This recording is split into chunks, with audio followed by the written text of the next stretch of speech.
Wondery Plus subscribers can listen to Crime and Sports early and ad-free right now. Join Wondery Plus in the Wondery app or on Apple Podcasts. Your weekly dose of romance and drama has arrived.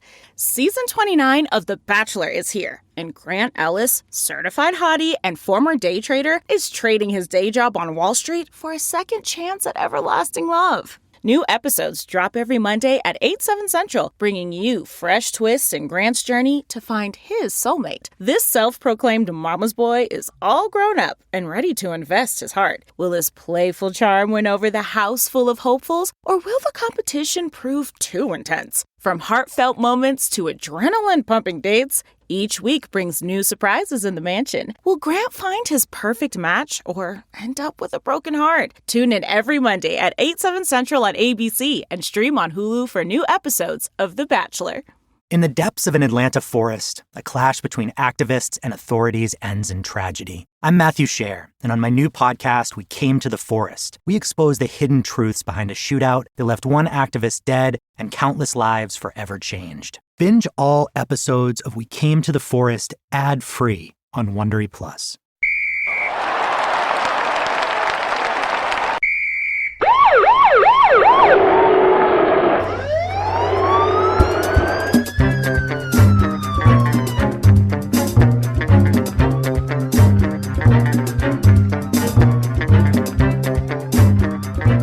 Hello, and welcome to Crime and Sports. Yay! Oh, yay indeed, Jimmy. Yay indeed. My name is James Pietragallo. I'm here with my co-host. I am Jimmie Whisman. Thank you, folks, so much for joining us today. We are excited. Another wild, crazy edition of Crime and Sports. Excellent. Hope you enjoyed last week's I sure did. Dennis Rodman edition. Wow. We have the next few weeks just insane stories, by the way. Stay tuned. This is wild. This week we have a wrestler, which is always a popular thing on our show and one of my favorite things to talk about. It's my favorite to learn about. It's so much fun and a kind of a popular wrestler. Next week you're going to have a boxer that you've probably never heard of unless you're a boxing fan. Yeah. Trust me, do not skip that episode because it is insane. The story is bonkers. It's wild.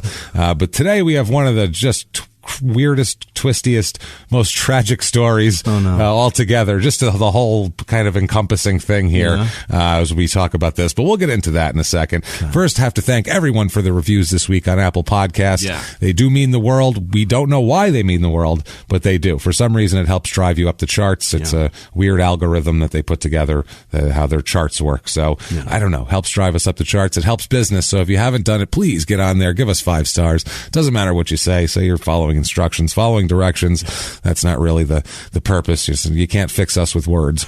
So yeah, it helps on the business end. Also, go to shutupandgivememurder.com. Yes. Do that for all of your crime and sports and small town murder needs. Listen to Small Town Murder. If you're not listening to Small Town Murder, it's instead of making fun of a criminal athlete, we're taking a town apart and making fun of a murder. So it's good times. You need to check that out if you have not yet.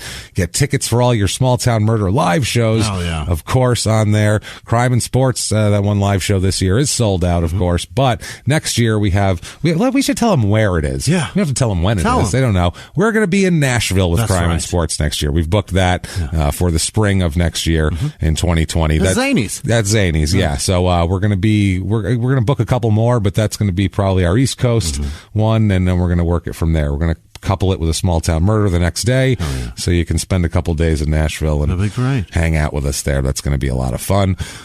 Do that. If you want to be a hero of ours, an absolute hero who we're going to talk about at the end of the show, these producers, we gush over them. You have no idea. And we have a special gushing today, as a matter of fact. I have special big news to tell you in the shout out. So that'll be good for that. But if you want to do that, be one of our people, one of our producers, very easy to do. Just go over to patreon.com/crimeinsports or head over to PayPal and use our email address, which is crimeinsports@gmail.com. Or they can get to both of those places where, Jimmy? Shutupandgivememurder.com. You know it. That is right. That's enough of that stuff. Yeah. Let's get right into this. Great. Because it's a thick story, and it's one of those stories where we could spend we could spend 2 days talking about it. So we're going to cram it into 2 hours. And sheet thick. Let's do it. And this is a story that if there are people who are a wrestling fan, they know this story because it's been told through and through. We're going to try to find some stuff maybe that hasn't been kind of told all in order or whatever, but it's been told through and through, and it's just a wild story because I know the story, yet I've seen things about it and read about it over and over again because it's very interesting. But for a non-wrestling fan, for someone who knows nothing about it, this is just crazy. A giant pile of crazy is about to happen. You have no idea here. Let's talk about Kerry Von Erich, shall we? Oh, the whole family. Yes, you've heard of the Von Erich family, and everybody it just follows Von Erich family, and then tragedy comes after that. It just follows it. Von Erich tragedy is like that's the Mad Lib there. That's what it is. No other thing. Good. So it's tragic, the whole deal here. We're going to talk about Kerry. Kerry Jean Adkisson is his real name, and their last name isn't even Von Erich? Fuck no, it's Adkisson. You bastards. Yeah, we'll talk about what that. What a shit last name. Well, we'll talk about why. Okay. It's a wrestling thing, and then their kids ended up taking it, and it becomes... That's the weird thing about these wrestlers is like if a patriarch takes a wrestling name, next thing you know, that's their family's name. Right. Their wife is Mrs. Von Erich, and then the kids are so-and-so Von Erich. It's the weirdest shit in the world. Yeah. It's so strange. You just, but we're that now. Shut up. It's fine. It's so weird. And they would just go along with it. All right, I guess that's fine. That's true. Like now, that would never fly. Yeah. No one would do that now. But back then, you had to keep up the charade. Well, and they kept going with. That happen with Hulk Hogan, right? All the fucking kids' last names were Hogan. Are they just use Balea? I think because I mean, his daughter was a fucking music act with Hogan as her last name. Yeah, but that's showbiz. That's her stage name. But like on all court documents, whenever he's sued or does any suing, Hulk Hogan, which happens quite frequently, it's always Balea on the court docs. So I assume the family name is just Balea, and they all go by Hogan publicly. Maybe they just say, "Hi, I'm Linda Hogan," but on paperwork, Linda Balea. It doesn't matter what your license says. Stupid name. So, Kerry Jean Adkisson, he's born back February 3rd, 1960. Okay. So here now we'll talk about a little bit of how they became that. Niagara Falls, New York. He's born in, and doesn't spend much time there. As we'll talk about these guys. This is Texas through and through, all Texas, all the time. Everything every one of these people's ever said has been said with the slowish drawl of they're a weird because there's different Texas. They're the Texas where it seems like, and it's a very small percentage of Texas. This is not a shot at Texas. I'll take many shots at Texas, but this isn't one of them. Where it seems like while the person's talking that they, right before you turned the corner and came face to face with them and they started speaking, they got a concussion right then. Someone just whacked them with a brick, then you turned the corner and then they started talking. A little slow with some stops, and so I'll tell you, like, what calculated? The fuck are you doing? But not going anywhere, thinking, but the wheels are turning and nothing's happening. That's all of these kids. All the Von Erich boys are like that. So we'll talk about Fritz first. He's the patriarch of the family. Yeah, he's that's the one that'll put you in the hold, right? Yeah, Fritz. Yeah, he's the Iron Claw guy there. Now Fritz, he's born Jack Adkisson. That's his real name. Ooh. Jack Adkisson. Ugh. And sounds like you got a stutter. Yeah, Adkisson. Adkisson. There's a D in there. Yeah, Adkisson. Ugh. Adkisson. That's horrible. Adkisson. Yeah, it's not the best name. So anyway, he comes back. He's a football player in college. I think he played for SMU. Ends up a little bit, catches on with I believe it was 1952 for a second. The Dallas Texans were in Texas. It was a brief, NFL experiment there that then went away. And then they were the Dallas Texans again. And what was it? 1960. And then they moved to Kansas City. And then you get the Cowboys. Is that how they went? Yeah. Well, the Cowboys and Texans fought it out for a year in the same city. And then they went to Kansas City. Got it. That's Lamar Hunt's team down there. So, yeah, because he's an oil guy. Got it. Yeah, that doesn't come from Kansas City. No, it's very rare. Yeah, it's not there. They're Texas oil people. Okay. So anyway, he ended up playing, I think he was, I don't know if he even made the team, but he was at least in the training camp or something for the Dallas Texans back then. Fritz is a big guy. He's a big son of a bitch, Jack Adkisson. Okay. We're talking a big, 6'5", 6'6", 6'7", like kind of guy. Oh, he's a big son of a bitch, wide, okay, long, lanky, wide. His head's huge. He just looks like a guy that would rip your arms off and beat you with them. Okay. This is that kind of guy, just a giant man.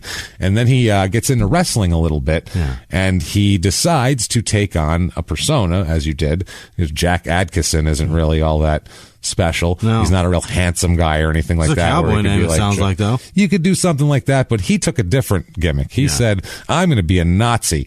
Oh, yeah. So, back Very then, thoughtful. In the early 50s, that was the villains were Japanese and Nazis because we just got out of World War II. So he'd come in the ring. He changed his name to Fritz Von Erich. He had a big robe with a big cape with an iron cross on the back and shit. He was a fucking Nazi. He's goose stepping around the ring. Wow, that was normal back. There was a bunch of Nazi characters back then. That was totally normal. They're from Germany. They just came here, and they're screw you, America, and that's like the Iron Sheik, or Nikolai Volkov, Ivan Koloff, those guys. It's the same. It's the same shtick. That's amazing, though. It's and then people just would boo the shit out of him. Yeah. And the weird thing is, eventually, somehow he becomes a good guy. The weird thing is, all the Nazis eventually become good guys. That's the weird. Baron von Raschke became a good guy, and even when he was a good guy, he was goose stepping around the ring, and people are cheering him. And that's ridiculous. What is happening, Minneapolis? You're nice. What's that? He had the shit together. Because that was up in Minneapolis, but down here, same thing. He became the hero. I think because people are around long enough. That's how it works in wrestling. If a bad guy's a bad guy long enough, and he's good, and he evokes emotion, the people want him to be a good guy. Then they want to cheer for him. Okay, it's weird. Happened with Roddy Piper. It happened with the Undertaker. It happens with everybody. That's how it works. And then you can go back and forth after that. But you start a guy off as a bad guy, and if he becomes beloved, if he becomes hated enough, he'll become beloved. That's fascinating. It's a weird thing. Yeah, it's totally strange. Like, that guy's a bastard, but boy, if he was on my side, but he's so much fun to be a dick. That's what I mean. Now he's on my side, so it's okay that he's a bastard. It's that sort of thing. Anyway. Now Fritz married Doris, his sweetheart, here on June 23rd, 1950, and they start this whole thing out, and he starts wrestling, and this is they're traveling. Oh, yeah. This is back then. Most of these guys lived in a fucking camper, and they would just take their family around because they'd go from small territory to small territory. We're going to be in Oklahoma for a month, and then they were there. Yeah. And then we're moving on to Arkansas. Awful. And that's what it was like, brutal times back then. I couldn't do that today. You know what I mean? Oh, my God. That'd be horrible. That'd be disgusting, So they have their first son, first of 6 sons. Fucked. Oh, they're fucking, Jesus. She fucked Fritz. They have their first son named Jack Jr. here. So Jr. right away. You know it. Right away. It's a bad start. Yahtzee. This is in the gate. 1952. It starts going all awry. Grace, right there, right before Kerry's even born. Now, next born is, they don't have any other kids for 5 years. Yeah. And then next is Kevin Von Erich, Kevin Adkisson. Now, Kevin will become a big star wrestler as well. Kevin's the one that wrestled barefoot and was wrestled like a psychopath, basically. Like the crowds loved him and shit. He never went further because he was just insane. He's very what they call stiff in the ring, where he would just kick the shit out of people. You can't do that. Right. You can't be kicking people and punching people. There's an art to wrestling. Yeah. It's not just real fighting. Back then, the Von Erichs were all known like that, though. They were, and their dad was like, their dad wanted. Texas wrestling was a different style of wrestling back then. Texas wrestling for 30, 40 years that's tough, badass wrestling. Like everything else is for sissies. They would have barbed wire match and, things like that, like the crazy matches. Barefoot. Texas death matches back in the day and shit like that. People wanted blood. They want violence. Guys come in, cowboys don't want to see guys pretend to hit each other. Right. When they see a punch, they want to hear the smack. Right. And that's why in Texas, that's what it would be. Stop slapping, pussy. That's what it was. It would look fake otherwise. Right. So the way they would do it is guys would come in from other territories and they wouldn't like it so much, or they'd get right into it, whatever. But the guys like the Von Erich boys who grew up in it, they always fought like that. Yeah. So they can't go, it's hard to go anywhere else and do that because people are like, hey, calm the fuck down, dude. You just punched me in the face. Right. Hey, bro, this is wrestling. Yeah, stop it. Chill. Now, everybody said the Von Erichs were fine to take it, too. Yeah. You could nail them in the face and they wouldn't flinch or say shit about it. There was no, hey, you're hitting me hard, but they didn't do that. Interesting. But it was weird. They just wanted to fight. So Kevin's born here, and Kevin was like the real athletic one, all the top rope shit and stuff like that. That's 1957. 1958, man, Fritz is plowing away. He really is. Jesus Christ, Fritz, with your Nazi seed. Banging hard in each of these towns. Calm down, yeah. He next is born is David Von Erich, who might have been the best wrestler of the group here. Okay. David's a real tall ginger guy, kind of like his dad a lot in the height department. He's a little lankier than Kevin and than Kerry, but he's a really good wrestler. Ugly as sin. That's the other thing I have to tell you about these guys. Tell me a guy named Jack Adkisson, who was not a handsome man, didn't birth, could play a great seed. No, he didn't. But the thing is, when they came out to the ring, it was a shriek from the crowd, like the Beatles came out in 1962. Like it was because of their face. Because the girls in Texas went bat shit for these guys. When you watch some old footage of them, they can't even get to the fucking ring. There's teenage girls hanging. I'm talking hanging, grabbing them by the hair, kissing them. Wow. I mean, there's security guards peeling fucking teenage girls off these guys. And these are hideous men. And they're shrieking and crying and holding their... It's insane. I mean, you've never seen anything like... in wrestling, I've never seen anything like it before. Really? Nothing like this before. They come out, they are rock stars. There's not even a hint of anything. But the weird thing is, and like besides David, like Kerry and Kevin are chiseled. They look like fucking statues. Sure. Kerry looks like you carved him out of clay, basically. The problem is his face looks like... What's left? Well... His face looks like you picked up the clay bust of him, and it looked great. And this is a handsome man. And then you put it in your backseat of your car, and it's a hot day in Phoenix. It's like August. And on the way home, you were like, I'm just going to stop in the grocery store for 2 seconds. I don't want to come back out. You run in, it takes a little longer. You come back out, and it's just a little melty and a little warped.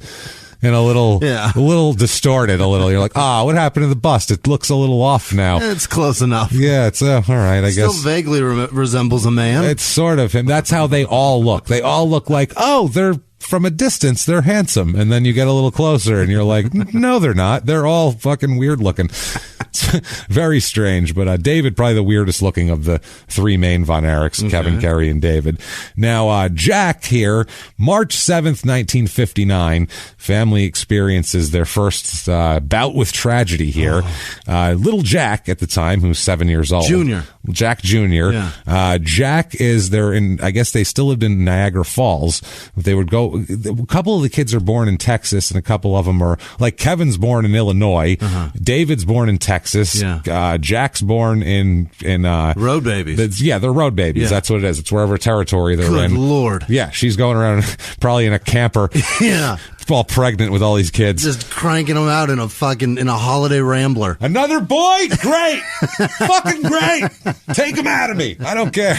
Pull him out. I'm tired of this shit. That poor lady, too. Everyone's a boy. Everyone. She's traveling through the hardest parts of America. Fucking in the 50s. In the 50s. No. Shit air conditioning. There wasn't even motels back then. This was just, you slept in your car, man. If you weren't in a city, there was nowhere to stay. Gross. This was a bad place it was rough. Cranking out boys. She's got to sit for 9 months with that baby in there and then going, good Christ, I just hope for once. You son of a bitch. Give me a girl to baby. Please. So apparently, just a girl. She'll never get a girl. Spoiler alert. 6 boys and no girls. Jesus, Fritz has got dominant man seed. Good God, that's awful. I'm going to impregnate you and they're going to all be girls. They're not going to all be boys. Yeah, understand? I'm going to put more sperm in you than you know what to do with. Good Lord. You're going to have to put them into young boys. That's the only way to get rid of that. He calls her the IV. She's on like a slow drip. Yeah, it's a slow boy drip. hold on, Doris, wait, I'm going to put some in you for later. I'm going to be gone for 2 weeks, but I want to get you pregnant with a boy. So, no, it'll last in there. Don't worry. Whenever you ovulate, it'll hang in. It'll hang go ahead about. and fertilize it when it happens. Let me just put it in you now. But hold it tight. Squeeze. You're going to have to squeeze for a couple weeks. Get the kegels going. Yeah, come on now. Ugh. So that's kind of how Jack talks. Is that for real? That's really how he talks now. Let me tell you something now. Here's a little, he's got a deep voice and rough. He smokes about 4 packs a day. Smokes like 4 packs a day. That's how he talks. He's a huge Texan. So charming. Huge, big old Texan. So Jack, on March 7th, 1959, is apparently walking on somewhere near the property that they had in Niagara Falls. And he apparently is shocked by an exposed ground wire of some kind. There's I've heard stories that he was struck by lightning, but that doesn't, then there's more. The most stories I hear is about a ground wire of some sort that was for a fence. There's some sort of, I don't know, some sort of ground wire was energized somehow? I don't know if it was the ground wire. There was some kind of exposed wire. Okay. I don't know how it happened. One way or another, kid's electrocuted. Either way, kid gets zapped, doesn't die from the zapping. Oh, so not electrocuted. But knocks him out, causes him to be unconscious, and causes him to fall into a puddle and drown. Oh my, whoa. At 6 years old. What's worse? Yeah, that's worse. Is it? Yeah, that's worse. That's certainly worse. I think that's worse. Yeah. Drowning in a puddle. Or being actually electrocuted. They had to go find their 6-year-old drowned in a puddle. It zapped him, knocked him unconscious. Fell into a puddle. It's like face down in a puddle and drowned. Oh, it's like passing out and drowning in your own vomit. Exactly. That's what this is. This is the child equivalent. Yeah. It's the child first grader equivalent to the Jimi Hendrix death. First grade Jimi Hendrix. God, I feel terrible. Rock and roll, Jack. Sorry, that's awful. I know. It's a 6-year-old. Jack, you're the coolest. It happened literally. I know you feel bad. You're like, it's kind of, it happened 60 years ago, so it's fine now. He would have been dead by now. He might have been dead anyway by now. He would have definitely been dead then. Yeah, you're right. So 66? Do you think he's living that long? Yeah, no, he's not going to live that long. Fuck no. He had some sort of tragic ending by now, I'm sure. Bad things would have happened. So Kerry comes along in 1960 in the midst of all this. So there's 3 boys now: Kerry, Kevin, and Kerry, Kevin, and David. Yeah. Jack is gone. Yeah. So also, he was a junior. He's lucky he lived that long. That's the thing. He's a junior. So you'd think right away maybe there's hope for this family because of the junior thing. If you're a new listener, we have an inordinate amount of athletes either name their kids junior or are juniors themselves. Right. It's mathematically beyond the point of coincidence at this point. That's the issue. There's no way that this is just happening. No, this is episode 176. It's been like 300 episodes are juniors. It's ridiculous. There's so many juniors. Sometimes they are junior, then they name their kid junior. Yeah. They've named their kid's middle name junior. They've named their kids junior. Right. Sometimes there's episodes with several juniors. Several juniors. So anytime a junior comes up, we're like, oh boy, that's the end of the story here. So there's a lot of stuff here. Just throughout this, there's some kind of tidbits from a D magazine article from like 1988, like Dallas magazine in 1988, that I just got some kind of inside stuff, interviews that weren't anywhere else. So give them credit for that. But so Fritz at this point, the whole family, they go back to Dallas. Okay, they got their alive kids, and they're going back to Dallas. Taking the survivors. Yeah, that's it, man. So, and he buys a 115-acre lot near Lake Dallas. So wrestling's been very good to him. It's been pretty good to him, and this was, by the way, this was in the middle of nowhere. Okay, so this was worth nothing. Was worth nothing. Right. He bought just a bunch of brush, a bunch of scrub brush, and he traded dirt his dead kid for it. For some dirt, and they were like, all right, that's fine. So what about the lifeless body of a 6-year-old? How about that? Deal. He was drowned. Does that mean anything to you? So that's terrible. We understand, little Joe. I don't know why this is so bad. Sorry, little Jack. It's terrible. I think the fact that it happened 60 years ago, because if it happened in 1989, we would make like no jokes about this whatsoever. But the fact that it happened in black and white. It didn't even happen in color.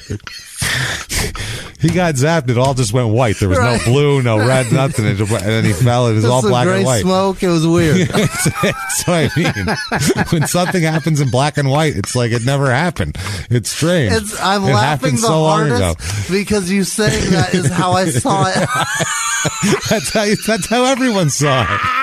Everyone saw a little blonde kid with a crew cut in black and white face down in a fucking puddle, didn't you? Black and white striped shirt. Yeah, you all saw the same thing. We all saw it. We're all, everybody's brains work the same. 1959, boom. Some books and a leather strap. Everything's looking like Lucy's gonna walk out of the kitchen any minute. That's drowned in black and white. It's the worst way to drown. In black and white. Holy shit. So anyway, Fritz buys this spread, and it's out there. This is out there, especially in the 1961 or something. This was way out there. I mean, Dallas has really become a major metropolitan area, but it was not back then. Okay. The outskirts of Dallas were not like big suburbs back then. It was just nothingness. 151 acres for 115 sale. acres for sale. Yeah. 115, sorry. Kevin, one of the brothers here, he said, quote, "We grew up alone, just ourselves. I guess one of the first lessons we learned was that the only people you had to count on was your family, because there's literally nobody else around." It's like, for these kids, they're lucky they have each other as brothers, because they only really hang out with each other, because they're on the next neighbor's 2 miles away. Yeah. So, it's kind of hard to hang out as kids. So they have brothers. They all play sports together. Imagine they're fighting, beating the shit out of each other. It's got to be a goddamn mess. Michael is born, little Mike Von Erich. Michael Brett Adkisson is born on March 2nd, 1964 in Dallas. And then they also have Chris, another son, in 1969, September 30th, 1969 in Dallas. So, Doris is spreading them out. Spreading them out here. But September 30th, 1969, he was born. Fritz actually impregnated her in late July, like we said. So that's what happens. Of the previous year. He said you got to hold it for a while. Yeah. She held it for a few months and then had it in And then September. she went ahead and fertilized around November. Yeah, she knew. He said, "I'd like to have a September baby." Right. And she was like, "All right, I'll hold it." Right. She knew. Hang on to this till December 29th. All right. So they lived in the country. They grew up. I mean, this is like a different kind of life. They grew up in the 60s in the country in Texas, and this is like most people didn't grow up like this. We'll put it that way. On a ranch, it's just a totally different thing here. It's very much an old school, Little House on the Prairie or Bonanza type of situation going on here. They like to do. The kids were all over the place. They just basically go out and run around the property all day long. They're all so close in age, too. That's the thing. They're close, especially the three of them. Yeah. They're all very close. They're close in age. They do everything together. They compete with each other all the time, that sort of shit. They'd run around the woods. They had 8 Labrador retrievers when they were a kid, because there's so much property. More than one for each kid. That's what I mean. There's so much property. The mother, Doris, said they drank, the boys all together, when they, at their peak here, drank about 32 gallons of milk a week. What? First of all, that's gross. That's disgusting in the Texas heat. Yeah. Mom, it's hot out. It's 105 out. Well, drink a gallon of milk, sweetie. All right. I want to get me some thick spit. That's what I'm looking for. To be honest, none of it was cold. None of it. Oh, my God. 32 gallons a week. That's a lot. The milkman had to, because back then I'm sure this was a milkman situation. Actually, on a ranch, you'd probably have to go get it yourself or milk the cows or something.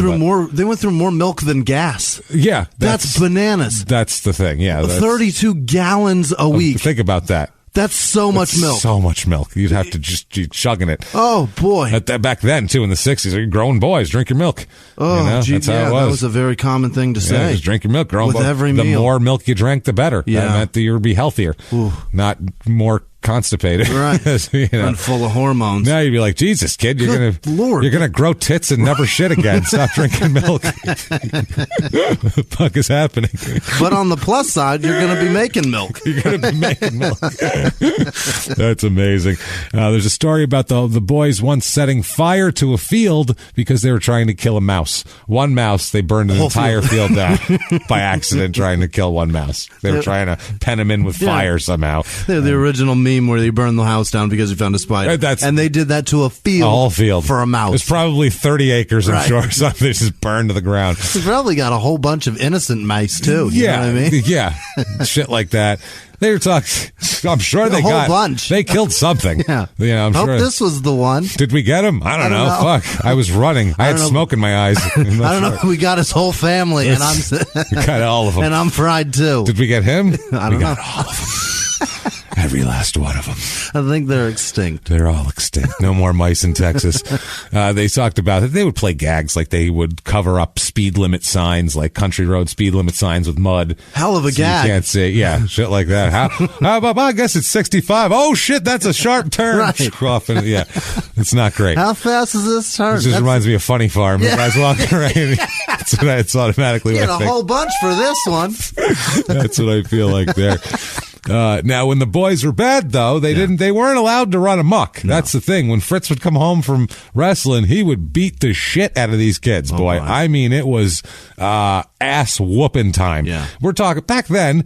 Corporal punishment was that was common. That's the thing. Especially back then, if you had 5 boys running around the house, they'd be like, well, you got to beat them. Jesus, how else are you going to keep them in line? Oh, boy, you're doing them a disservice if you don't beat the shit out of them. Even if they don't do nothing, just let them know an ass kicking could be around any corner. Like, just. You meet a man who's the father of 5 children in 1972, you go, Jesus, boy, your hand must be just constantly sore. Let's say he's got no knuckles. They're just all broken to nothing from beating his children. And especially in Texas, that was considered double. Right. I'm going to beat you because it's 1968, and I'm going to beat you double hard because we're in Texas, boy.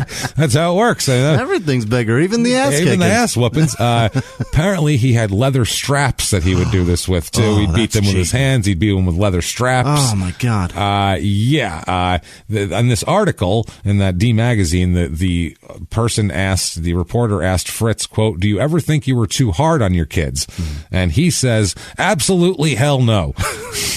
He says, quote, one time Kerry yelled at me that he shouldn't get a beating, so I tore his butt off even harder. Oh, my God. That's what he said in public to a magazine in 1988. What did he say? Said that. Behind closed doors. That's what I mean. Oh, boy. To a magazine. And that made him like, well, he's a good dad. Right. Everybody down was like, that's a good Christian father right there. That damn Fritz. He's all right.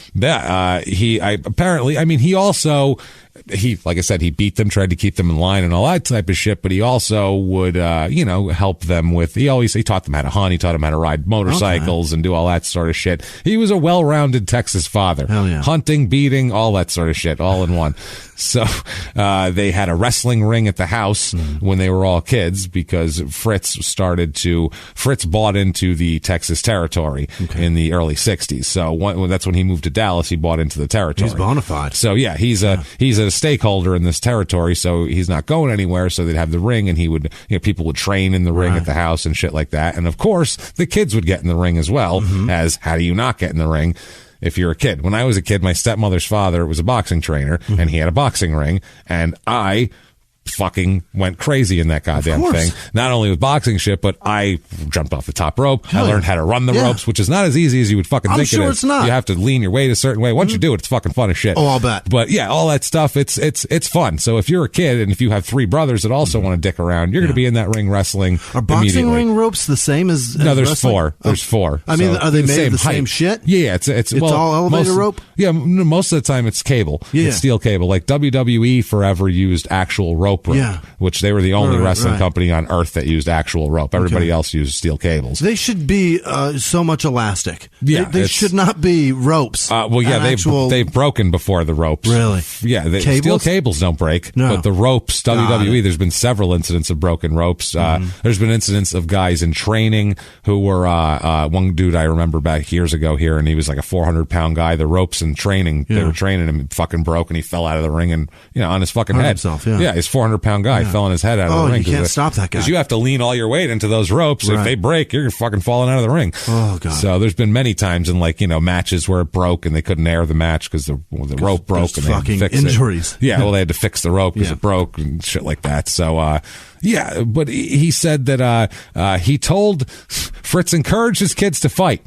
Other Other kids. Other children. Yeah. It was just a way he did his business. You do something wrong, I beat the crap out of you. You go fight other boys. It's just, that's what we do here. You better go whip his ass. That's what it was. He said if anyone was bullying or picking on them at all, he wanted them to fight, which that's a different thing. You teach your kids to fight back, but he would teach them to, I think, to be aggressive. He said, quote, this is what he would tell his kids, quote, it'll hurt if you get your nose bloodied, but your self-respect will never go away.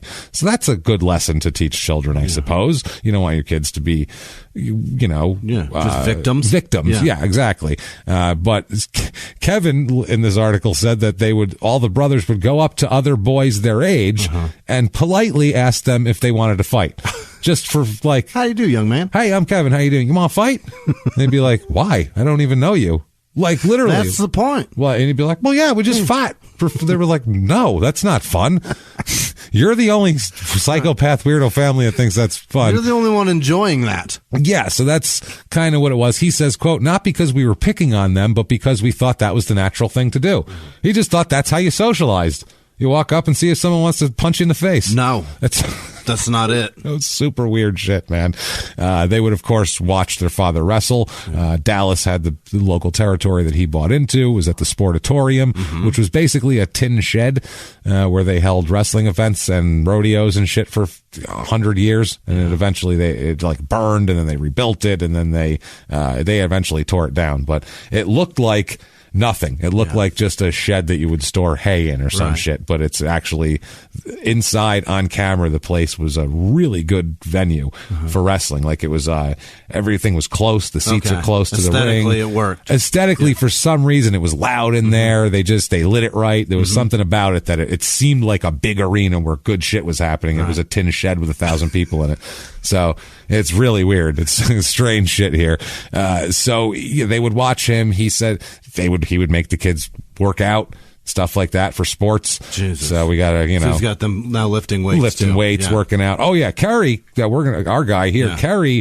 Kerry's jacked in the 10th grade. Really? In the 10th grade, he's yoked. He's got chest. Yeah. You shouldn't have pecs in the 10th grade. That's weird. Yeah.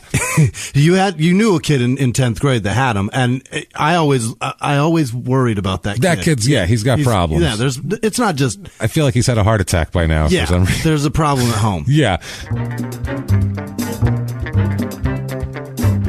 Hey, everybody, just going to take a quick break from the show to tell you a little bit more about Simply Safe. Oh, Simply Safe. SIMPLI safe.com. You know it. On average, a burglary happens once every 23 seconds in the U.S., but only 1 in 5 homes have home security. That's probably because most companies make it really difficult. And they do. They're confusing. Yeah. We looked into it after we were selling a house and we had somebody break in, and we looked into it. And some of these, they want to come over and they want to wire all this stuff, and it's thousands of dollars, and then they want an exorbitant amount every month to monitor it. It's ridiculous, but not Simply Safe. This is not including them. They are really good. Simply Safe makes it easy on you with no contract, no hidden fees, no fine print. Simply Safe protects every door, window, and room with 24/7 professional monitoring for just $15 a month. That's really as cheap. It's so inexpensive. You're not going to find it that inexpensive. It's won a ton of awards, from CNET to the New York Times Wirecutters. One thing that truly makes Simply Safe stand out is their video verification technology. When other home security systems are triggered, police assume it's a false alarm. Call goes to the bottom of the list. It takes forever. Not with Simply Safe. They use video verification technology so they can visually confirm that the break-in is happening, allowing the police to get there 3.5 times faster. Yeah. So good for you and all of your things. We really love Simply Safe. I have a Simply Safe system for my home. Super easy to install. It works fantastic. Honestly, there's no reason not to do this. If you have anything in your house, unless you have an empty house with no children or things or anything, and you don't mind people just hanging out in there that you don't know, you need to get Simply Safe. There's no reason not to do it. Just visit simplysafe.com/sportscrime and you'll get free shipping and a 60-day risk-free trial. You've got nothing to lose here. Go now. Be sure you go to simplysafe.com/sportscrime so they know that our show sent you. That's simplysafe.com/sportscrime. And now back to the show. Now, Kerry gets into discus throwing at a young age, and Fritz is the former record holder around here for the discus throw. Really? So, yeah, he's very excited about that. He builds him a discus ring in the pasture out there so he can practice his discus and all that kind of shit. He got Kerry all these films of discus throwers in the Olympics and how they do it and their technique so he could do it. Like Fritz would really like, you want to do this, you're going to do it like this, and really train the kids up, which I guess is good if you're going to do it. Yeah. But they didn't really, they were doing something. It was one of those things. Like he wasn't going to, no one was going to sit around and be like, I don't know, I kind of like art. He's going to be like, get out there and punch somebody in the face, damn it. What the hell are you doing? Go throw something. Go throw something, boy. We'll see how far you can throw it, and we will get you a whole pasture for you to throw that. Absolutely. Whole pasture. You can, and Kerry is state and junior national champion as a senior in high school at discus throwing. Really? Yeah, he's really good. If you see the guy, I mean, like I said, he's a specimen. Yeah. I mean, fuck, man. The guy's an athlete. That's pretty smart. What is there, like 7 people in the world that throw discus? If you're an amazing athlete and you decide to do something that's not that, it'd be like if you want to be a football player, you're this great athlete, but you're like, I'm only going to work on my long snapper. Yeah. You'd be like, okay, you're going to be an amazing long snapper, I guess. So whatever. But yeah, he's doing this, but discus isn't like no one's a pro discus thrower. No, there's no league for it. There's no league. There's no money in it beyond. It's once every 4 years. Yeah, there's Olympics, the Olympics. And you can get a college scholarship for it also. Okay. That's the other thing. So that's what I think they're more interested in. And he also played football. Kerry was an all-around athlete. And he ends up getting a football and a track scholarship to the University of Houston. Really? So, yeah, which is a big college. Yeah. I mean, that's a big school. But we'll talk about that. He doesn't last very long in college. He only lasts about a year. And and his other brothers are the same thing. David goes to school. I think he went to college to play basketball, as David's like 6'6". Okay. And Kevin is a football player. I think he was a fullback, and he ends up getting a bunch of concussions and knee injuries and shit. And all these guys feel like they're very concussed, put it that way. So apparently all 3 brothers were very successful here. They were all 3 were all-state athletes at this high school. Really? In their respective sports and shit like that. So yeah, it was this was an athletic family, sports family, and the father's an athlete, wrestlers, and everybody knows who he is in Dallas there. And this is the thing too. Fritz has been around Dallas for so long, everybody kind of watches the boys grow up. If he does like a charity thing or something, the boys are standing right there. They all know, look at them. They look so much bigger now. And this one's getting tall. And so they all watch these kids grow up. So when they go to wrestle later, it's like they're all family already. Yeah. You know what I mean? It's like, it's like my nephews are wrestling. That's, I feel like, how everybody thought about it here. So, they end up going to college. Kevin said about the wrestling and whether they were forced to do it, because a lot of people said Fritz forced them into wrestling, and that's an open question. I don't think Fritz so much forced them into wrestling. I think he opened the door and stood and held it. It's an open door, and also I think he looked at it and said, I'm not going to last forever. I'm getting up in years. I would be better if my sons took over, the actual wrestling part and keep my name in this, and they'll be real popular. So I think he wanted them to wrestle, but we don't know if he forced them. Kevin says, quote, "Dad never ever said we had to wrestle or that we even ought to." He says, to be honest, we didn't even know if we'd like wrestling that much. I mean, wrestling was filled with these old, out of shape men going from one small town to another looking miserable. That's comedy. Yeah. If someone said comedy is filled with these old, out of shape men going from one small town to another looking miserable, you go, yeah, that's exactly what it sounds is. Right. That's comedy. That's why I say it's so. He just described the B circuit. He just described some dude that's been doing comedy for 28 years. Fucking had a pilot deal in 1994 that didn't work out. He was on Evening at the Improv in 1988, and now he is going around from B room to cruise ship to B room with a gun with one fucking bullet in the chamber, just waiting for just waiting for that one audience that doesn't laugh. And he's gonna paint the fucking back of the stage with his brains. That's what he's talking about, and I feel like that's what's going on here.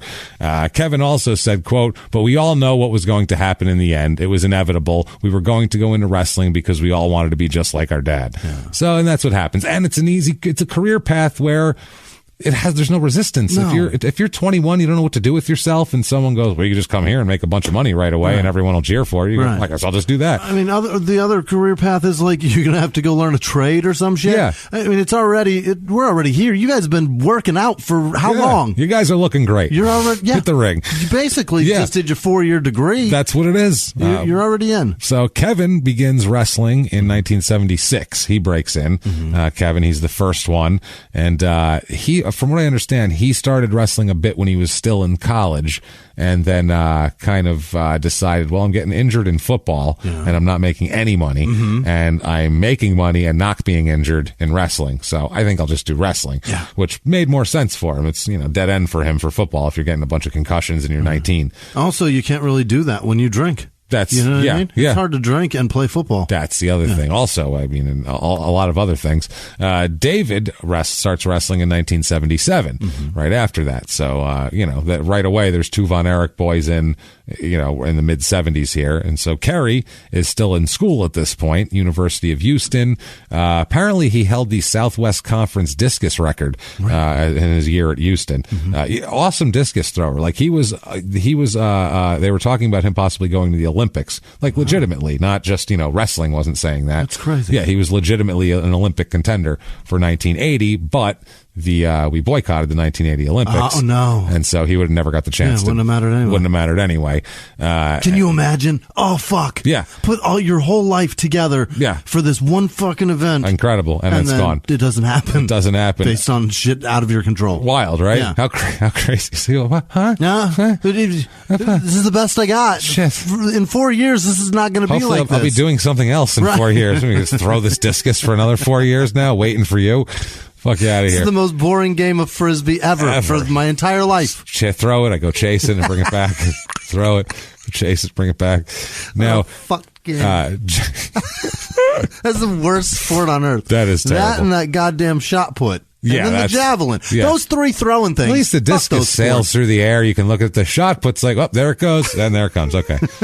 And it's down. Pretty impressive. All right, then. What's the one where they fucking spin around with the, rope thing? You know what I'm talking about? With the weighted thing? Oh, yeah. I don't know what that one's called. All the throwing ones suck. Yeah, that's they're pretty boring. Yeah, they're pretty awful. boring because it's all just measuring distance, and it's not like the humans just spinning. They're not jumping or flying. You spin in circles and throw the shit. It's weird. We got it. So Jack, his father, was the previous record holder that Kerry broke, by the way. Oh, really? Yeah, and Jack was thrilled about that. Broke his dad's record. So, yeah, he's it's obviously a genetically thing. They throw well. Shit, yeah. So later on, they asked Kerry if he ever wanted to rebel at anything. That sort of shit. He said, do you ever wanted to do anything else and rebel and whatever? And he said, quote, this is Kerry, quote, well, when I started setting the discus records, I wanted to be known as Kerry Adkisson, not just Fritz Von Erich's son. But then I felt sort of bad about that, so I let people call me Kerry Von Erich. That's Kerry in a nutshell right there. I don't want to be called this, but I felt bad if they called me it and, they want to say that, so I just let them do it. That's him. That's not great. No. You know what I mean? He's a nice guy. He's meek. Yeah. He's not, and everybody says this about him. He's like a child. Okay. He's sweet. Yeah. He's nice. He's kind. Won't stand up for himself. Just sort of in his own world, and he's too easily go with the flow. Because in this family, it's you go with the flow. You go with the flow. My other two brothers are wrestling, and they're making my dad money. I guess I'll just do that because I feel kind of bad if I don't. And like this, I feel sort of bad about you. Say what you want your name to be. Right. But my name is not this. It's this. That's my dad's wrestling name. It's silly. You call me by my real name. Instead, he's just like, I just let him call me it. And Fritz, that's not even his real name. No. But these boys just went by their real name and then dad's last name. Dad's last name. Okay. That's all it is. They're all, real first name, dad's last name. Now, August 14th, 1978 is the first match I can find for Kerry. Might have been something before that, but that's the first one I can find there. Now, 1979, he wanted to train to do the discus in the Olympics, but like we said, that didn't work because we ended up boycotting the games. Now, he wrestles at first for his dad's company, which is at the time Big Time Wrestling, it's called, which is a terrible name. It doesn't sound like the name of a company. No. Big Time Wrestling. And Sounds then, like a circus act. yeah, it's Big Time Wrestling, and they're going to fly Down off the here at the big trapeze. top. Yeah, and whoever loses gets eaten by a tiger. All right, come on down. I'd watch. I'd watch that. That's pretty impressive. They turned it into world-class championship wrestling in about 81, I believe, here. He wins his first belts here, the NWA Texas Tag Team titles with Bruiser Brody here as his partner. Bruiser Brody, Frank Goodish, if you know. There's that Viceland documentary on him is pretty good, actually. It's really? a lot of detail. He was killed in Puerto Rico in 1987. He was stabbed by another wrestler who was basically the promoter over a money beef or whatever. Guy stabbed him in the shower, and then basically they withheld medical help from him and let him bleed to death in the shower. Real pieces of shit. Yeah. This is go wrestle in third world countries. Yeah, well, is that a third no, world? it's not. It's America actually, it's but part of us. it's still a little crazy down there, and especially was in the 80s. A little more lawless. There's a great story in that Viceland about Tony Atlas, who is this giant, just enormous black dude. He was like Mr. USA, I think, at one point. Just jacked muscles, just a huge dude. Yeah. And he went to the hospital with Bruiser Brody, and he said the doctors were taking it slow, like, oh, we can't get to him. We'll get to him in a minute, while he was bleeding to death. Right. So he picked a doctor up over his shoulder and took him in there and put him down next to him. It's like, fix him. There he is. I'm like, that's amazing. You have to be a gigantic, huge individual to think that as an option. Yeah. I'll just pick him up and bring him there. If you were trying to get a doctor to go over and he wouldn't do it, would you think, I'll just pick him up and carry him there? That would never cross my mind to do that ever in a million years. It's the first thing he did. Hold his white coat-tail with my feet standing still and dragging me on the tile. His thing was, I'll ask him, and if he says no, I'll pick him up. Awesome. That's my plan. That's the plan. So March 24th, 1980, he goes up to Madison Square Garden and has his first match at Madison Square Garden. Awesome. Back then, this is when all the territories would exchange talent all the time. So you'd see the Von Erich boys would come up and work for Vince McMahon Sr. once in a while up in New York, and just to come through, and they would do that. They'd send guys down there, and everybody would kind of trade talent and keep everybody fresh. Got it. Type of thing here. So he comes in and beats Jose Estrada, who I want to say that was Kevin's first match too. He beat him, but it's a deep cut, doesn't matter. Anyway, he also wins the World Class American Heavyweight title. This is in 1980 on December 28th, beating Gino Hernandez, who's another guy who we've talked about a lot. Yeah. He died in very, very shady circumstances of a pretty massive cocaine overdose, and people think that was a shady subject as well, and there's a lot on him. So then he continues here, wins a lot of belts. He teams with Bruiser Brody. They beat Gino Hernandez and a partner here. He wins the American Heavyweight title from Ernie Ladd, who Ernie Ladd is a big old NFL player. You remember him? Big, giant, 6'11" black dude. Jesus. Played for the Chiefs, I think, and then was a wrestler for a long time. Really awesome wrestler, and he helped a lot of guys out. Like, he was like kind of a mentor to a lot of dudes type of thing here. Wins the NWA World Tag Team titles. A lot of tag team title wins and shit like that, going through like 81, 82.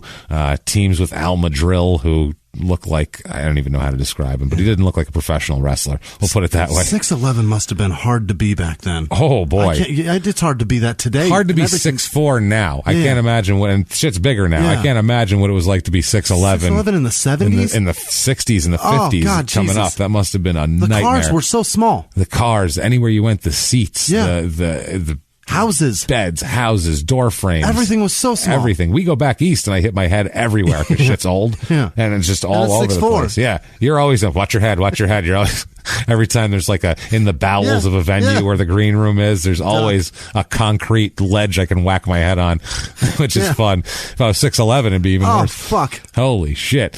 So, he wins the American Tag Team titles with his brother Kevin in 1982, beating King Kong Bundy and Bugsy McGraw. You know, King Kong Bundy from WWF days. Giant, fat man with a bald head. Died recently. Yeah. Absolutely. Rest in peace, recently. He was doing stand-up. No kidding? Yeah. No, he didn't die on stage. No, he didn't die on stage, but he was doing stand-up for the last 15 years. And, sad, fat man, out of shape man, going from town to town, looking miserable. Yeah. Bingo. There he is.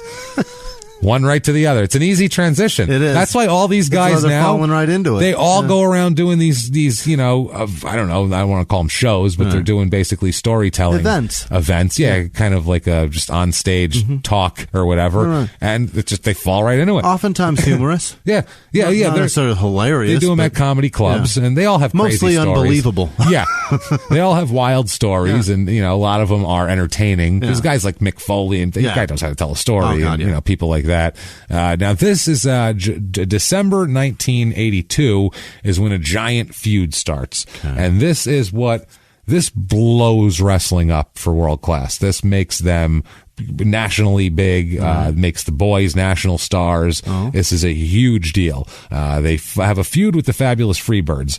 Do you know who they are? No. Fabulous Freebirds, Terry Gordy, Buddy Roberts, Michael Hayes. And that's the Von Erichs have a feud with them? They have a feud with them. It's a three-man group. They were really kind of a revolutionary group. They came in and they came in the big giant robe capes that are just Confederate flags. Good Lord. Shit like that. Yeah. And down south, that would make them heroes if they wanted them to be heroes. Confederate flags versus Nazis? Jesus. Yeah. So it's they kind of high-five today. Yeah, I was going to say, I think they're the same thing at this point. They'd go to wrestle and be like, hold on a minute. Wait a minute here. We're friends. What are we arguing about? We all want the same thing. Let's all get tiki torches and call it a day. We're all white, aren't we? Oh, everybody, we're all white here. I don't know what the problem is. So this really blew them up, though. They were friends. The Freebirds came in as good guys. They were friends with the Von Erichs. Kerry Von Erich, this is why he's the main center of this. Kerry at the time had a world title match with Ric Flair, who was the NWA world champion. They're in a steel cage, okay? And this is the regular steel cage, like you'd put, like a fence you'd put at your house. Right, chain link. Chain link, there you go.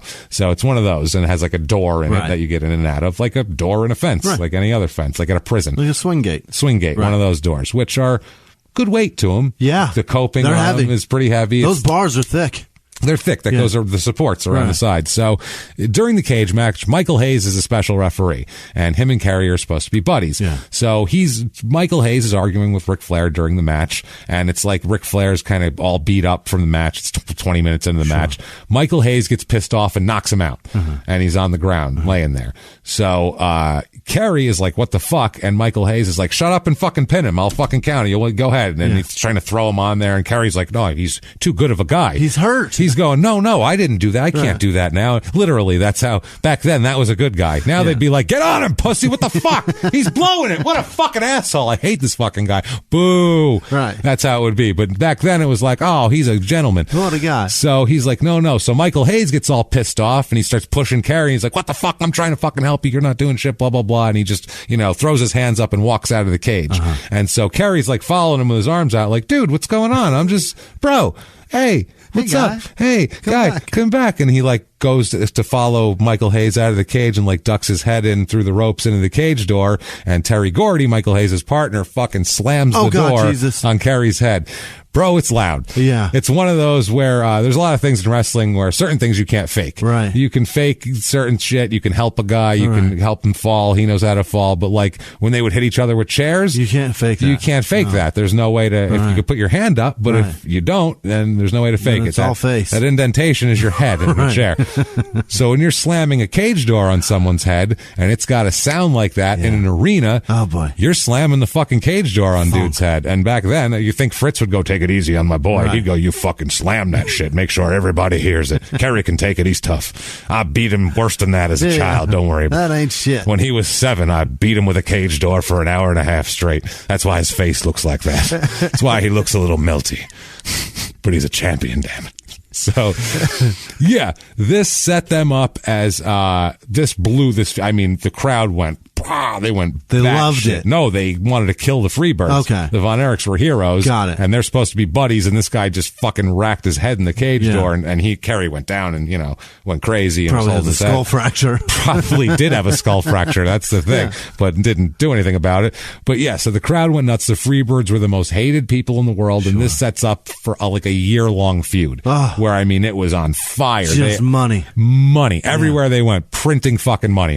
Sold out. sold out everywhere, all over the country. They were going different spots. They weren't even just staying in Texas. They were venturing outside a little bit. Yeah. It was pretty crazy. Dave Meltzer here from the Wrestling Observer, and he's got a lot of stuff in here too, because he's the guy who does like what they call the dirt sheet. Mm-hmm. It's called the Wrestling Observer. It's been since the early 80s, where he does it's like a newspaper. It's behind the scenes for the fans that order it. It's it's the program. No. It's not. Further. It's not it's mail order? It's mail order. It was always a mail order thing. And it's not like, this is the feud. And it's not like their official release. It's like, this guy's going to quit this territory and move here. This guy got suspended he tested positive for cocaine on a drug test. This is great. It's gossip and shit like TMZ for wrestling. It's exactly what it is. Beautiful. It's amazing. Yeah. Wrestling is so crazy. Yeah. You could just read a Wrestling Observer and be like, this is the greatest tabloid. You don't even have to like wrestling. It doesn't matter. It's all crazy personal shit. It's awesome. All his gossip. So good. Yeah, and dudes would leak shit to him and call him ups because they don't like this guy. That guy's a dick and he said that, so I'm going to tell on him, and it's fucking hilarious. So good. It's awesome. Meltzer said, quote, there had never been a rivalry like that before in professional wrestling. It was beautifully set up, and it made the Von Erichs national celebrities long before other wrestlers like Hulk Hogan became celebrities. Mm-hmm. That's the thing. This was going on while Hulk Hogan was simultaneously catching fire in Minneapolis. Right. But this was huge, man. This was already going. This was as big. And rumor has it when Vince McMahon wanted to expand his empire, he said that he either wanted Hulk Hogan, Dusty Rhodes, or Kerry Von Erich. Those were one of his three. Yeah. And that's the rumor. We don't know if that's true, but it was always said that if Hulk Hogan didn't come, it was going to be Kerry. Okay. So he could have been that Hulk Hogan guy. But he doesn't have the charisma of Hulk Hogan. He speaks like he just was concussed 5 seconds ago. Fritz's son. Yeah, that's the thing. He beats Harley Race in 1983. Mm-hmm. January 23rd, 1983, wins the Missouri heavyweight title, beating Harley Race. This was a big deal. Yeah. This was like the NWA announcing kind of like that to allow him to win that was like it was a big proclamation to kind of all the other territories that this guy's one of our next, he could be a heavyweight champ someday. Yeah. Because Harley back then was a top guy, and he would be NWA champion after this and lose it later on to Ric Flair at Starrcade this year. But Harley, do you know who he is? No. The most badass guy you'll ever see in your life. He just died. That's why I know the name. Okay. Recently. Got it. Toughest. Like 2 weeks ago. He had a voice like this, and it was all real. And that's how it's not put on. No, he was a son of a bitch. He was the toughest bastard ever. Everybody in wrestling, everybody talks shit about everybody. It's like comedy. Mm-hmm. He's the one guy I've never heard anybody say a bad word about. Ever. It's just like, that's a great dude. He's just amazing. He's a really great wrestler, a great guy. Yeah. Toughest son of, they're all afraid of him too. Everyone's like, that's the toughest guy in the world. They all said his left hook, he could knock anybody out. He has a famous quote where he says, if I hit somebody with my left hand and they're still standing, I will go behind them to see what is holding them up. That's how he talks. That's solid. I will go behind them to see what is holding them up. That's how he is. He's a bad motherfucker. There's a story from Kayfabe Commentaries there where Sean Oliver, the guy who hosts that, talks about they had Harley Race do this interview that they do, and they were like in a hotel room with him, for hours doing this interview, and Harley just says, can you do this? And the guy says, before you do anything, when that's the opening, usually no is the answer to that question. He took a beer cap, a fucking beer bottle, put it between his ring finger and his pinky finger, okay, which you can barely fold a piece of paper with that, and folded the fucking beer cap in half at 70 years old. Yeah. And I have to really give all my muscles for thumb and forefinger. He said he just went like that, like you would make a cutting motion with your fingers, but he did it with those two fingers and fucking made a clamshell out of it. He said the guy was like, I've never seen, that's the strongest thing I've ever seen, literally ever. That guy could hurt you with his weak fingers. Right. It's like, that's scary shit. But yeah, so beating him is a big deal in the business. It means you've earned a lot of respect if they're going to let you beat Harley Race. It's one of those things. And if Harley's going to let you win, that's a lot of respect, and it gives if Harley laid down for him, what the fuck's your problem if you don't want to lose to Kerry? That's one of those things. So that's why they do that sort of thing. in this year, there's a mall opening, or a mall in a town. It's the Town East Mall in Mesquite. Yeesh. And 15,000 people come to see them make an appearance and wave at the mall. In Mesquite, Texas. In Mesquite, Texas. Wow. 15,000 people Just come. for people to say hi. Yeah. Literally for them to come wave. They're not even wrestling anybody. They're not going to fight anybody, nothing. Not even going to sweat. That's it. Grace. Oh, boy. This is Grace. The mall opening This is Grace. Let's say this is Grace right here. Everything's going well. He's as hot as it could be. The territory's hot. His family's making money. He's making money. Everybody's happy. Everybody's alive. Everything's going wonderful at this point. Except for Jack Jr. Grace. Well, Jack Jr., but that happened in black and white. We all forgot about that. That's the thing. It's a black and white sad memory that we're fine with here. Yeah. So that's Grace. So June 18th, 1983, Kerry is going to do something very festive here. He's going to get married. So he marries a woman here. Catherine Murray is her name. Kathy, she goes by, on June 18th, 1983. So he's 23 years old. Yeah. Young, famous. Yeah. Just did a mall opening. Peeling girls off of him. Yeah. He needs armed security to defend him from women. And he's getting married. And he's going to get married right now at 23. So he does that. I'm sure that's going to go very well, and he'll never cheat once. Sure, that's going to be fine. So he gets married. They go on their honeymoon down to Puerto Vallarta, Mexico. Yeah. Very nice. Yeah. He's going to take a break from the road, because these guys are on the road every night, and especially the Von Erich boys. They are in demand. So even if there's nothing going on in their territory, then they're going to go to Oklahoma, or they're going to go somewhere else. They're going to go to another territory and work because they're in demand. And their father gets a hefty fee for them, in addition to them getting a lot of money. So that's how it works. But they go down, they take a little vacation, little honeymoon. On the way back, they come back. He's at DFW Airport in Dallas there, as we know. Yeah, nobody likes it. Nobody likes that airport. Fuck that airport. And he's coming back from Mexico, so they have to go through customs, of course. And customs agents find him with 18 unmarked tablets in his right front pocket. Yeah. And then they found out he was hiding about 300 assorted pills in a plastic bag in his crotch. Oh, God. So once they took him in with those pills in his pocket, they pulled him in to see what else he had. And, here comes a big bag of pills. 300 pills. That's a lot of pills. That's your whole crotch. That's like he must have looked like he had a 2-foot-long cock in his pants. That's one of those big gallon Ziploc bags. Yeah, you got that's a lot of pills. That's a lot of pills. Did you wrap that around your package a couple of times and wear the baggiest jeans you can? I don't know how you do that. So you got to fill those like Amazon bubble pouches to get that many. That's a lot of pills. That's a shitload of pills. He had it in his balls. In addition to that, he also had 10 grams of weed. Over a quarter of weed, so he's got that in his balls. 6.5, also 6. The pills were Percodan, codeine, downers, shit like that. Painkillers, sleeping shit. Because that's the other thing is these guys, they all take something to sleep, because they have to be able to get to sleep, or they have to be able to sleep on a plane because that's the only sleep they're going to get going to the next city. Boy, do I know. I got a 4-hour flight. I need to sleep for 4 hours, and so they got to take a pill to do it, and then they need some coke to wake up because they took a sleeping pill and only got to sleep for 4 hours. Pills and booze to sleep on the plane, and now we need coke. And also 6.5 grams of undetermined blue and white powder. So, either some pure shit, some, I don't know if he got some uncut shit down there or what the fuck he did. Mix some of that blue raspberry Kool-Aid with sugar. Put some of that in there. That was delicious. If you put Windex in it, it's better. And he sprays it on there. So this whole thing hits the newspapers because it happens at the airport, and this is like, these guys are all American boys. I mean, they talk about constantly how Christian they are. The television station, that's the other thing. The television station, their main station in Dallas that turned into they ended up syndicating their show throughout, and all this is a Christian television station. Unbelievable. So it's all very religious. So this is not. They're about to find out about their drug use. This is not good publicity. No. This is the opposite of what they want. The total Texas, early 80s, fucking Reagan. This is not the time to get busted with a shitload of drugs at the airport. So now Kerry goes on TV to try to do damage control. What are you going to say? He said to not believe everything you read in the newspapers. He said, don't believe everything you read in the newspapers. Sometimes you got to wrap things around your balls. I don't know what he said. It was cold that day. Yeah. I needed insulation. Yeah, exactly. And some people, the funny thing is, like, back then there was people who still thought wrestling was real in 1983. Yeah. So they were like, I bet it was the Freebirds. Like, literally, people were like, the Freebirds planted it on him. What the fuck? That's how dumb people are.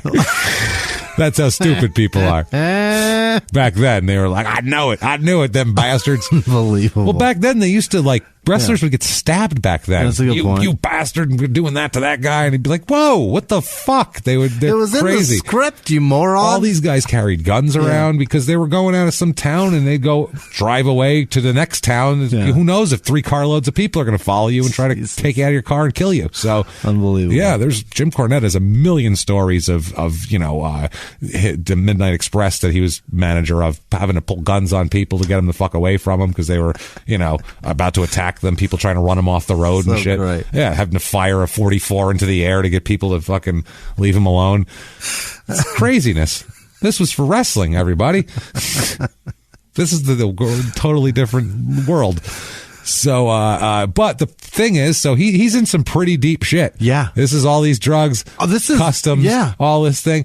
Weird thing happens, though. It's really funny, strange, odd, because I know this would never happen to me. Somehow, all these drugs, it was a federal thing, or it ended up being a federal thing, but he was taken to state jail first, obviously, to the police station. Somehow, at the police station, they lost all the drugs. They don't have them anymore. They have no evidence. We have no way to Zero. Nothing. They had to drop the charges.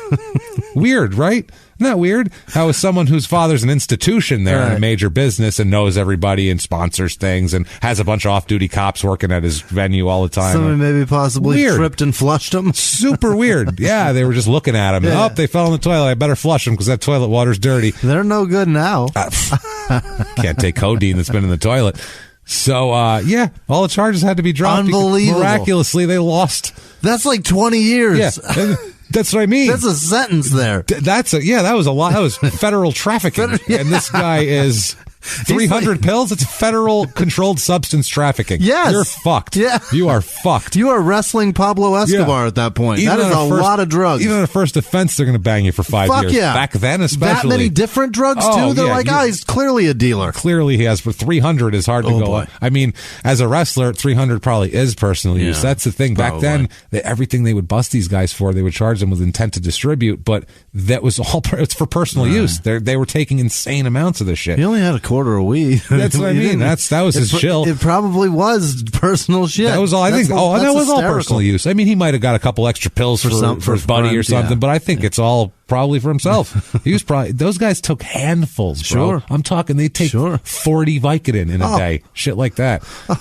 Yeah. Raven, the wrestler, has stories about he almost died when he went to detox because he was on so much. They were like, wow, if you live through the detox, that'll be amazing, because he was taking like 150 Percocets a day. Oh, God, that's so much. Yeah, he was on. I've taken 8 Vicodin in a day and was so sick. I bet. I had the worst stomach ache. Didn't know where you were, it's probably. So bad. I do not like that stuff. No. That stuff, I can't believe that people get. I get it. I can believe it, but I just can't believe it. It's you know gross, what I mean? yeah. To get to that point, how do you get past the stomach ache? How do you get past your body going, no? Maybe if you do it for like a month straight that, you get over that and you go, this just feels good. It doesn't seem worth it to me. Me neither. I can't do it. You know my choices are very slim. I can't do that. I'd rather be drunk as fucking puke. Yeah. Because that's a different sick, too. Yeah. I'd rather have the alcohol sick than that dope sick. It's fucked up. They're both equally bad to me, but they're different. You're right. That's a different. I can't do that dope sick. Different fucking thing. Well, that's good, Jimmy. Yeah, thank you. I'm glad that you don't want to be addicted to heroin or heroin-related products. Good for you. So that all happens. It doesn't seem to affect business very much, because right away, July 4th, 1983, this is a big, giant show. The Kevin, David, and Kerry Von Erich, they beat Buddy Roberts, Terry Gordy, Michael Hayes, the Freebirds, to win the 6-man titles, and everybody cheers, and it's great. And everybody forgot that Kerry had a ball bag full of pills. Nobody gave a shit. Remember that? Yeah, that's that. So February 84, David Von Erich goes to Japan, and his mother said that David told her that he didn't feel like going on that tour, and the father, I guess he was talking to Fritz, and he said, "Dad, when I get there, I'll be okay." And Fritz said that he told David, "That's the way it is. You've got a contract. The people over there, they bought tickets to see Von Erich. You got to go over there and represent." And he said, "Yeah, I'm going." He got over there. He went out to the steakhouse. The Ribera Steakhouse is like where all the wrestlers go. It's a very famous wrestling steakhouse in Japan, here in Tokyo. And they go there, drink a whole bunch and all that sort of shit. And they go back to the hotel. And the next morning, he's not downstairs for the bus. And it turns out he's dead in his room. David is, Kerry's brother. Oh, my God. He's dead in his room upstairs. They bust in. They find him dead. And now there is a lot of different things about what happened here. We don't know how he died, honestly. The autopsy says enteritis, which is an intestinal ailment where your intestines swell, and it's a thing like that, and they burst eventually. Ew. But that's what the autopsy says. But the autopsy was done over there, and over there, they're even more. The wrestling is even more corruptly powerful in their thing. So it's and Fritz. Who knows? If there's half the people, all the world-class people who are like close to the family are like, it's enteritis. Look at the goddamn autopsy. And everybody else is like, oh yeah, it's fucking total OD. Wow. Total OD. Bruiser Brody came in and flushed his shit down the toilet before the cops got there. It's 100%. Yeah, this is a total cover-up. It's absolutely drug overdose. That's terrible. So we don't know for sure. The Von Erichs will insist till the end that it was enteritis, and we don't know. It might have been. It seems, how many wrestlers have died from enteritis and how many have died from drug overdoses in hotels? That's a good point. So the odds are, just based on that, I'm going to go with probably took a few too many pills, and he was drinking like a fish the night before at the steakhouse, they said, and probably came home, took a couple extra things to sleep, a little too many, and his heart stopped. That's what we do know for sure is that 33.3% of Von Erich boys are dead at this point. They're well, yeah. At this point in the story. 2 of 6. Yeah. You can cross them off if you have a... You know what? Start out, put up little Von Erich boy heads, and then cross them off as they go. Cross out the black and white one, and then the one with the intestines around and then the ginger one I told you about. Now he's crossed off. So, yeah, apparently, though, there are wrestlers there who said that Brody absolutely flushed Placidils down the toilet. And that's what it was. And there's no doubt about it. And other people say... The official release is that it was, inflamed intestine and all that shit. So nobody really fucking believes that. Right. Then they came out with different stories too, where they would say, oh, he might have had it was a heart attack after a stroke. They said that he got kicked in the stomach in a match, and that's what caused the intestinal inflammation and this. So they would be like, oh man, that's how it happens, man. You could just get kicked in a match and then you just die, man. It could just happen. Good Lord. And they use that as like how dangerous wrestling is and how real. They kicked him, and how bad does he feel? It never happened. The kick, we don't know. That never happened. They get kicked in the stomach all the time. These guys do. They're not going to fucking die from enteritis. How many wrestlers have died from this? That's all I have to say. I mean, it's possible, like I said, but who knows? We have no goddamn idea here. So, they even tried to say, well, maybe he was eating sushi and got food poisoning. Like, people were trying to do whatever. But anyway, they have a big funeral open to the public, as Fritz was wont to do. 3,500 people show up. My God. Which is a shitload. Yeah. It is the huge thing here. They made a song about him, and they released it. There was some country guy who wrote a song and put it on the radio, and all this thing. Now, this obviously causes a ripple in the business. David was a very prominent guy, possibly going to be an NWA champion in the next couple of years. He was on that list. We don't know if he was, but he was on the list of maybe 10 guys to talk about. And now the Von Erichs are a brother short. They have bookings for a long time. For 3 boys. For 6-man tags and shit like that. They got only 2 guys. So... Mike, hop in the fucking ring. Let's go, buddy. I mean, they had broke him in a little bit before that, but now they're like, no. You got to be, we need you. You got to be in the main event, Chief. And Mike is a smaller than them, skinnier than them, gingerier than them. Oh, boy. Mike does not look like a wrestler. When you look at Mike, you go, oh, God, he looks like... He's going to get hurt. He's like this pale ginger with this bowl cut. He's howdy-doody. He's skinny and shit. Yeah, he looks like if Bob Backlund didn't work out. Okay. That's a good wrestling deep cut for you. Okay. That's what he looks like. If Bob Backlund just stopped working out and let himself go, he'd just be skinny like this. And he's not... Bob Backlund only did cardio. That's it. Well, he pretty much did, but still. Now, they tried to sell him to everyone as like an athletic phenom because he was obviously, you could look at him and go, what the fuck happened there? Right. You know, like the genes aren't the same. So they had to act like, oh no, he's actually the best athlete of all of them. Oh boy. He doesn't look it, but he's actually the best sleeper. Oh, he's a sleeper. They said, oh, he's he's the best. They said that he was the best amateur wrestler of all of them. He's the best all around athlete. But in reality, he was like, they even said at one point that he broke Kevin's track records that he had and all this type of shit. But first of all, Kevin didn't have any track records. That was bullshit. And Mike never competed in anything beyond junior varsity. He did JV track, JV football, and didn't realize do shit. He had no athletics and quit. That was it. Yeah, he wasn't a great athlete. Kerry said, quote, but I think he always felt a lot more pressure on him. Being in a family of overachievers, he said, here he was with 3 older brothers who were never happy unless they did their best. Mike was thrown into that life in an awful hurry. Yeah. And it's true. Now, they have a big memorial thing at Texas Stadium, a big David Von Erich memorial show. Good Lord. And it's, they show up, 45,000 people show up at Texas Stadium for this show, which is bonkers for this back then. That's a huge crowd to mourn David Von Erich and to watch Kerry go for the title, the NWA title against Ric Flair. That's awesome. So it's pretty cool. Yeah. Anyway, after a decent little match here, Kerry, I believe it's a small package he rolls him up with, if I remember the match correctly, and wins the title. Okay. Kerry wins the NWA title, which back then there was a WWF title, there was the AWA title, and there was the NWA title. Those were the 3 biggies. Right. And the NWA might have been the biggest still at that time. Really? So in the wrestling business especially, most respected. Okay. So he wins this title. The crowd goes, apoplectic would be too calm of a word. They go nuts. I saw girls' heads explode from their shoulders. Teenage girls, they couldn't even handle it. Yeah. They were so excited.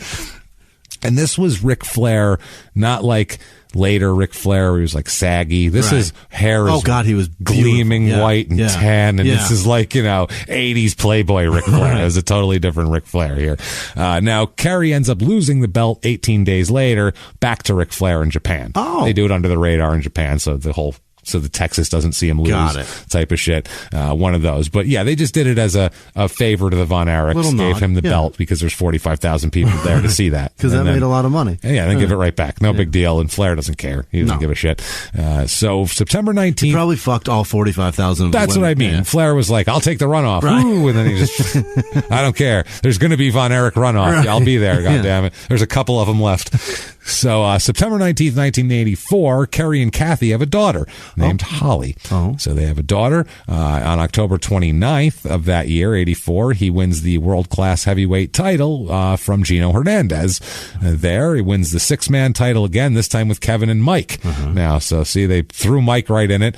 Beats Chris Adams, who we know very well from our, I think, episode 40, 41, something like that. Gino Hernandez, who we keep talking about, and Jake Roberts, too. Oh, the Snake. Old Jake the Snake in there as well. Product of rape. Oh, yeah. Product of very disgusting things.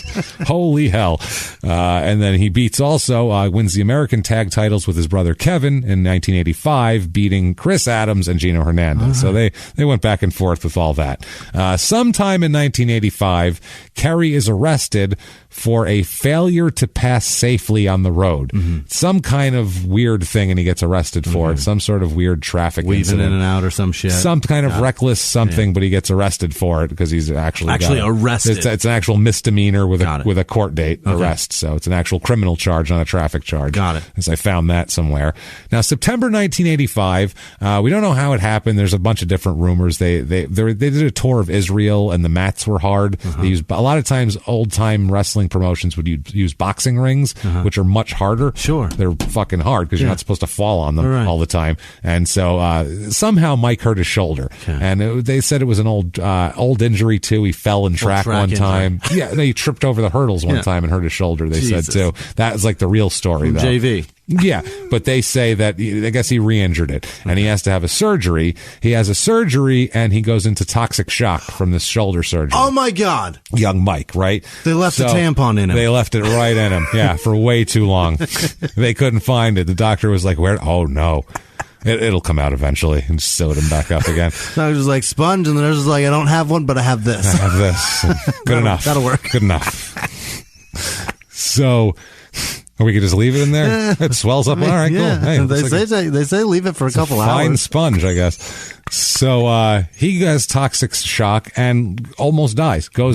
His fever goes up to 106 degrees. Oh my God! That's how bad of a fever he has. So basically, gave him brain damage from this fever. It'll cook you. Oh, and it was for a while. He was in a coma. No. He was in a coma. He had this fever. It was cooking him, man. Cooking him. That'll make you deaf. They came out. They gave him last rites and the whole deal, or whatever the Christian equivalent is to that. They told him he's not going to live through the night, the whole deal. Somehow, it's funny because when you watch like anything on it, if you see Kevin, an interview with Kevin, he'll be like, we all prayed and we said, please God, let Mike come out of this. And then sure enough, he did. And it was God. It's God. It's also the fact that he was in an amazing shape and 20 years old, which is like, these things, when doctors, this happens with athletes all the time, they break their necks and they're never going to walk again. Because a normal person, that injury, you're not going to walk again. But a person who's in incredible Superman shape and is 24 years old and has great athletic genetics, sometimes they bounce back easier. Their bodies are more resilient. So it's not a shock, or it's not an act of God, probably, or it's just an act of he had really good cardio and had his heart in good shape and his organs were in good shape. He's been exercising his entire fucking life. Yeah, or who knows? And he's not even that old yet. Or he was touched by the hand of God. Who knows? Which one? Either or. I'm going to say no based on what happens later. I'm going to say I don't think God would have gone through all that work to just wash his fucking hands of it afterwards. So, he goes on. Kerry does with Kevin, and now that Mike is gone, they have to find a third Von Erich. Oh no! So they don't have any more Von. They have Chris at home, but he's still young. Right. He's a teenager at this point. He's like 17 years old. Also, Chris is like 5'6". He's a tiny little fucker. That ain't gonna do much. He's got asthma and like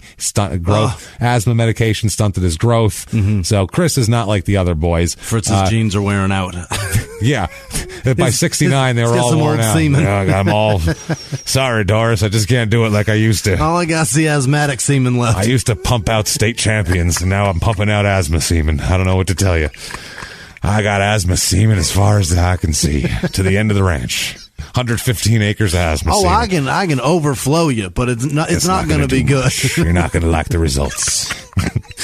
So they go out and pick out another wrestler from the Portland territory who's just some kid, and they call him a Von Erich. Oh, God, Jesus. Some blonde dipshit, and who's been around. He's not like they found a guy who never wrestled before. Right. That would have been the smart thing to do. Yeah. Get somebody no one's ever seen before, bring him in. They get a guy who, if you had picked up a wrestling magazine in the last 2 years, you'd know who he was. And they call him Lance Von Erich. He's a cousin. Lance. They literally say, he's our cousin. And everybody was like, no, he's not. Even their fans who thought Michael Hayes planted fucking codeine in Kerry Von Erich's balls even were like, he's not a fucking Von Erich. But still, the dumbest people on earth weren't snowed by this bullshit. I don't think so. Look at him. He don't look melted. He looks normal. Goddamn name's Lance. He ain't melted at all. I understood every word he said. Nope, I don't think so. Nope. So Lance Von Erich here, blonde, like little cheesy looking good guy. They win the 6-man titles, the world-class 6-man titles, by defeating Buddy Roberts, Terry Gordy, Michael Hayes, the Freebirds. This is after World-Class Wrestling has broken away from the NWA. They're basically like a big independent. They're on ESPN at this point as well, so there's national coverage here. I used to see it after school all the time and watch all this shit when I was a kid, because they'd show it like later on. But wrestling right now is becoming to the point where it's saturated. It's like podcasting, and only the really good shit gets through. Because the other shit, we'll put it this way. In 1986, if you lived in Dallas, on your TV, in your listings, you could see 44 hours of televised wrestling a week. Oh, my God. 44 a week. You could watch more wrestling than your day job. Yeah, that's too much. 44 hours of wrestling was on in 1 week because you had TBS, Jim Crockett on TBS. You had them on a bunch of things, World Class. You had Vince McMahon on a bunch of national things and also local markets. It was flooded, man. So you had to really stand out. And 2 years before that, 3 years before that, it was only your local territory, and then all of a sudden they're inundated with all of this different wrestling. So it was thank you, capitalism. Yeah, it's a complete disaster is what it ended up being, and ended up driving all these wrestling companies out of business that we've talked about, and left one man behind. Only one, damn it. Fritz, I'm taking your asthma semen, Fritz.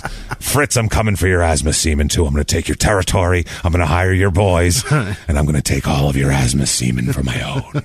How do you like that, pal? Fucking Highlander of wrestling. That's right. Oh, he is. He's the fucking Highlander of wrestling. June 4th, 1986, Kerry's driving his motorcycle in Argyle, Texas.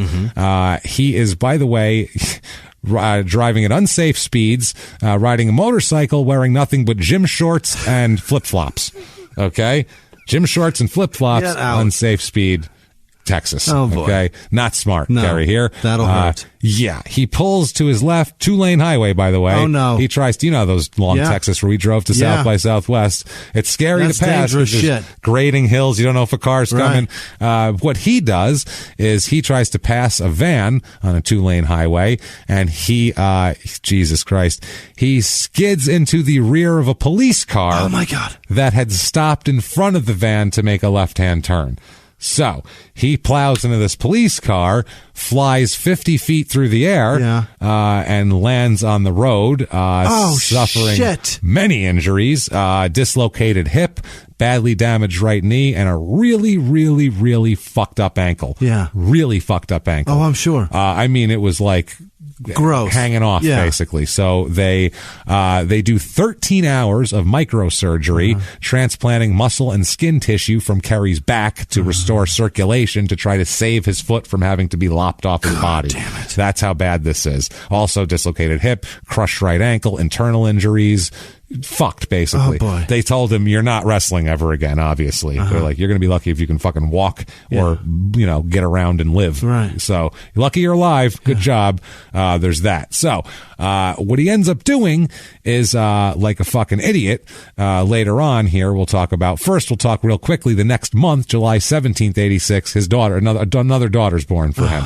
So how'd you like to be his wife, be 8 months pregnant, have this guy fly off, nearly lose his foot, and then you have to have a baby while he's in the hospital? What a fucking mess. I'm trying to get my stomach together, picturing how bad that he must have been crowned hamburger. Oh, it was terrible. It had to be disgusting. It was so bad. So his daughter Lacey is born, and Lacey is in wrestling. Yeah. Still, she's out there now. So we'll talk about how that ended up happening.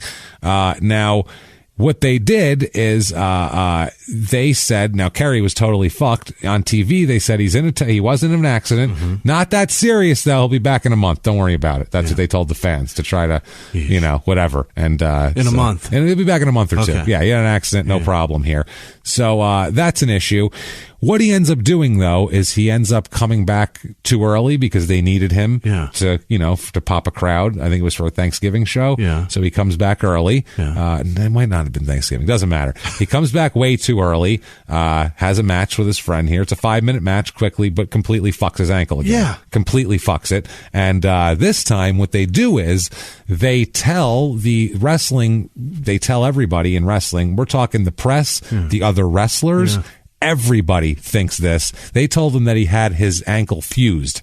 So he's got to so if you see him a little bit stiff in the ring, like he doesn't quite have the same whatever. It doesn't bend anymore. He had his ankle fused, so that's why. So that's what's going on. So he's going to need some time to come back from that. But he's fusing his ankle. In reality, they had to amputate his foot.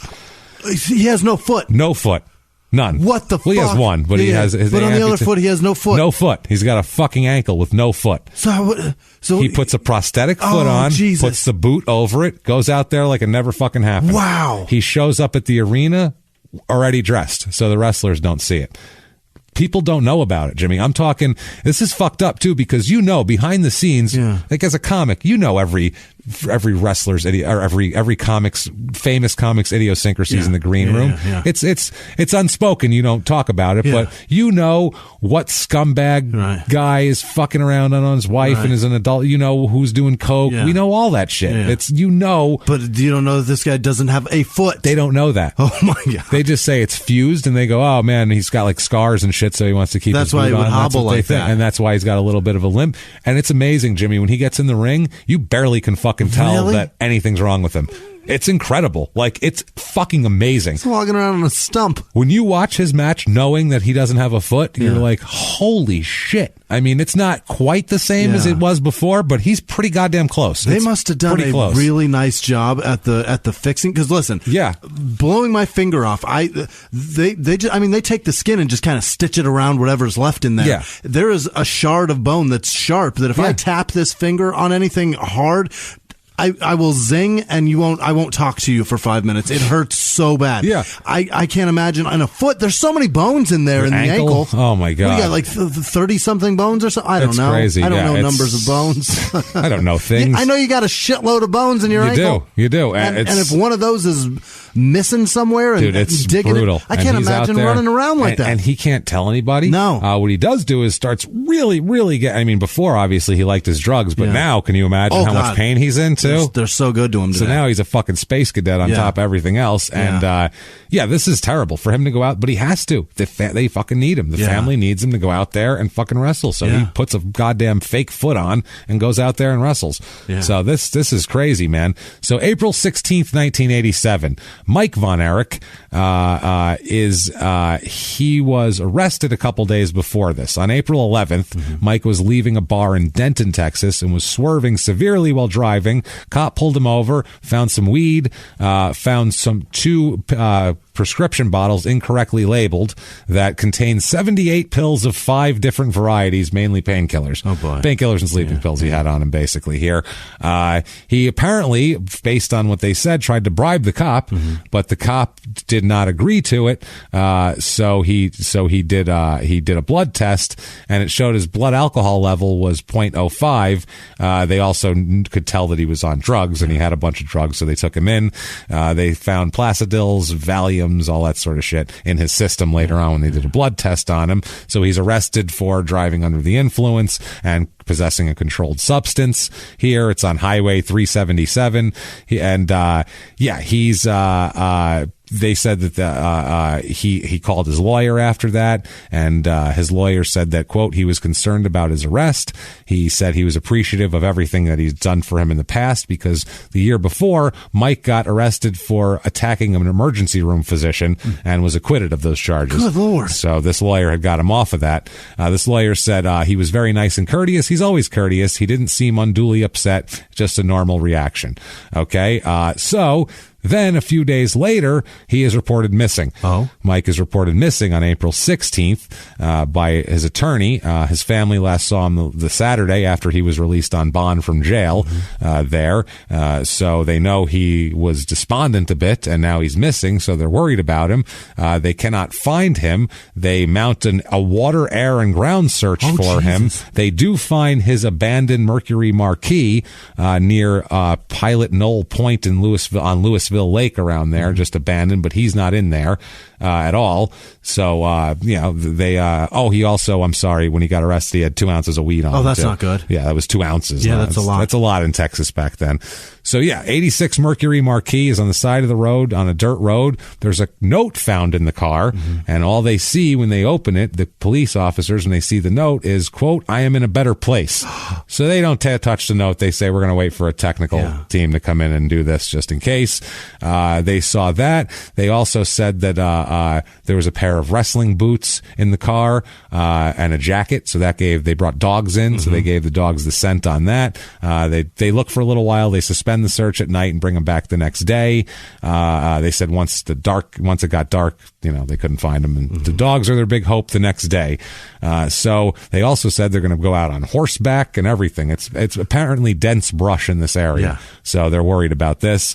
They said, quote, as soon as we ran the license plate number, we knew what we had. He apparently drove up, parked, locked the doors, and left.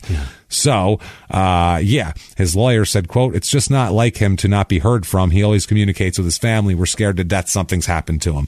April 17th, the next day, they resume the search. Officers on horseback. Even Doris shows up at 9 o'clock to hang out there in case they find anything.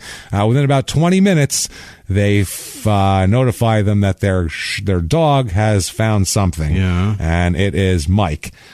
She found Mike here. Mike was found in a navy blue sleeping bag in a really heavy wooded area.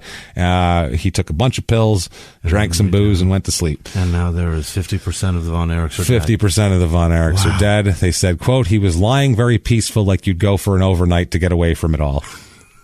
He did. He went and got away from it all. Forever. Everything. He got an overnight forever. Oof. They said a small red canvas bag on the ground contained his driver's license, $48 in cash, an asthma inhaler, and other personal possessions. And that's it. No outside wounds, no foul play suspected. He obviously did this to himself. Right. Left a note behind also saying that nobody's fault. And he's just, they said ever since the accident and the toxic shock, he hasn't been the same. He's been snapping his temper. He has brain damage. It's a fact. Yeah. They said Kevin Von Erich asked that everybody give his family privacy. He said, quote, "We're going to be fine. Our family has had some tough times. It's my mother we're worried about now. She's soft. She's a lady, and it's hard for her." Yeah. Okay. I think Doris is pretty rugged. She spit out 6 kids and put up with them. Yeah. Doris is harder than any of you, probably. Doris takes Fritz Von Erich's cock over and over. You guys can't do that. Spit 6 kids out, your twat, and tell me how fucking tough you are. That's 6 Von Erichs out of her. Yeah. Jesus. Then he told the reporters, "The story goes deeper than you realize now," and that was that. That's all he would say. Very cryptic here. So they found, very thick trees and underbrush off the trail. From there, they said that he was a nice kid. They said that Kerry, one of their neighbors said, quote, "Kerry said he was never the same. He said he was irritable. He would lose his temper more often," about Mike. And that's what it was here. He had a lot of frustrations. Apparently, he got a charge with assaulting that doctor. He had to pay $900 in settlement on charges that he lost his temper and kicked somebody's car door, like just losing his temper and shit like that. It's one of those things, man. The toxic shock thing was not good for him, and also drugs, because they were all into drugs at this point as well. Here's a quote from a wrestler here. Quote, "I remember going with Gary, Hart, Kevin, Kerry, Gino, and David on road trips. We'd go to the hotel. David, Kerry, and Gino would load up on Quaaludes and Placidils. They had a doctor who provided them with anything they wanted, as much as they wanted. I remember once being in Fritz's office when Gino called and needed 400 Quaaludes, and he got them that afternoon." So, that's how this works, basically. And it's the same thing. All the wrestling companies had their doctor. WWE had Zahorian, who ended up going to fucking prison, and they tried to charge Vince along with that and everything else, too. Another quote here, he says, "Whenever anything came up about Kevin and Kerry from the Lake Dallas Police Department, Fritz always said it was the police's fault. Once Kevin drove his car into a lake. The next day, he had a new car and it was like nothing had ever happened. But the way they were model children around their dad's friends, they were the most polite and friendly kids you can imagine. They had a thing. As long as publicly they kept up that image, he'd cover up anything on the private. When you go out there, you smile for those fucking cameras, you call everybody sir and ma'am, and you say how much you like Jesus, and you fucking, I don't care how much coke you do after the night's over. Just don't get arrested. And if you do, I'll fix it." So, Thanksgiving 1987, this is when he came back, and when Kerry comes back, now he comes back, by the way, with a fucking robe. Now he's got a big robe. Before this, he had a jacket always that he wore with Kerry and rhinestones on the back. Now he's got this big old fucking robe with Kerry on the back, and it's just this big, production now, and it's one of those things. He's coming back, and they're trying to be like, all right, now let's. There's only going to be one chance to get back in here and explode. Minus the scene. a foot. Minus your foot. Jesus. So, speaking of the foot incident, there was a TV taping, apparently. Now, the incident's always credited to Colonel De Beers. In everything you read, it's always Colonel De Beers pulled Kerry's foot off during a match by accident, because they didn't fucking know he had no foot. But I saw an interview with Pat Tanaka, Pat Tanaka and Paul Diamond were tag team forever. Pat Tanaka says he was the one, they pulled his foot off by accident. They didn't know. They grabbed him like tag teams would. One grabs each leg, and they were dragging him to like the corner. Yeah. And his fucking boot came off with his foot in it. they didn't know that he had no foot. Yeah. So at first they were like, oh my God. And then it was like, what the fuck? But I guess Kerry very quickly like grabbed his boot and put it back on. And like, but fans were like, what the fuck? Like they saw it. People saw it. Yeah. But it wasn't, there's no internet. Nobody took a picture with their phone and put it up. Hey, there's Kerry with no foot. Like it was just a quick thing that everyone, did you see that? And you go, you didn't see anything. And they go, I guess I didn't see anything. It was one of those things. So, yeah, he said none of the guys knew. Said literally none of us knew. Yeah. I heard Roddy Piper say later on that he was good friends with Kerry, and like when he was in WWE, they would go into a hotel at the end of the night to smoke a joint or something. He said Kerry would take his foot off and relax. He goes, but he would never do that really around anybody. Now, December 13th, 1988, Super Clash 3. This is AWA's ill-fated attempt at pay-per-view. 3 years after pay-per-view had started, they're like, we can do it too. Yeah. And they did it poorly.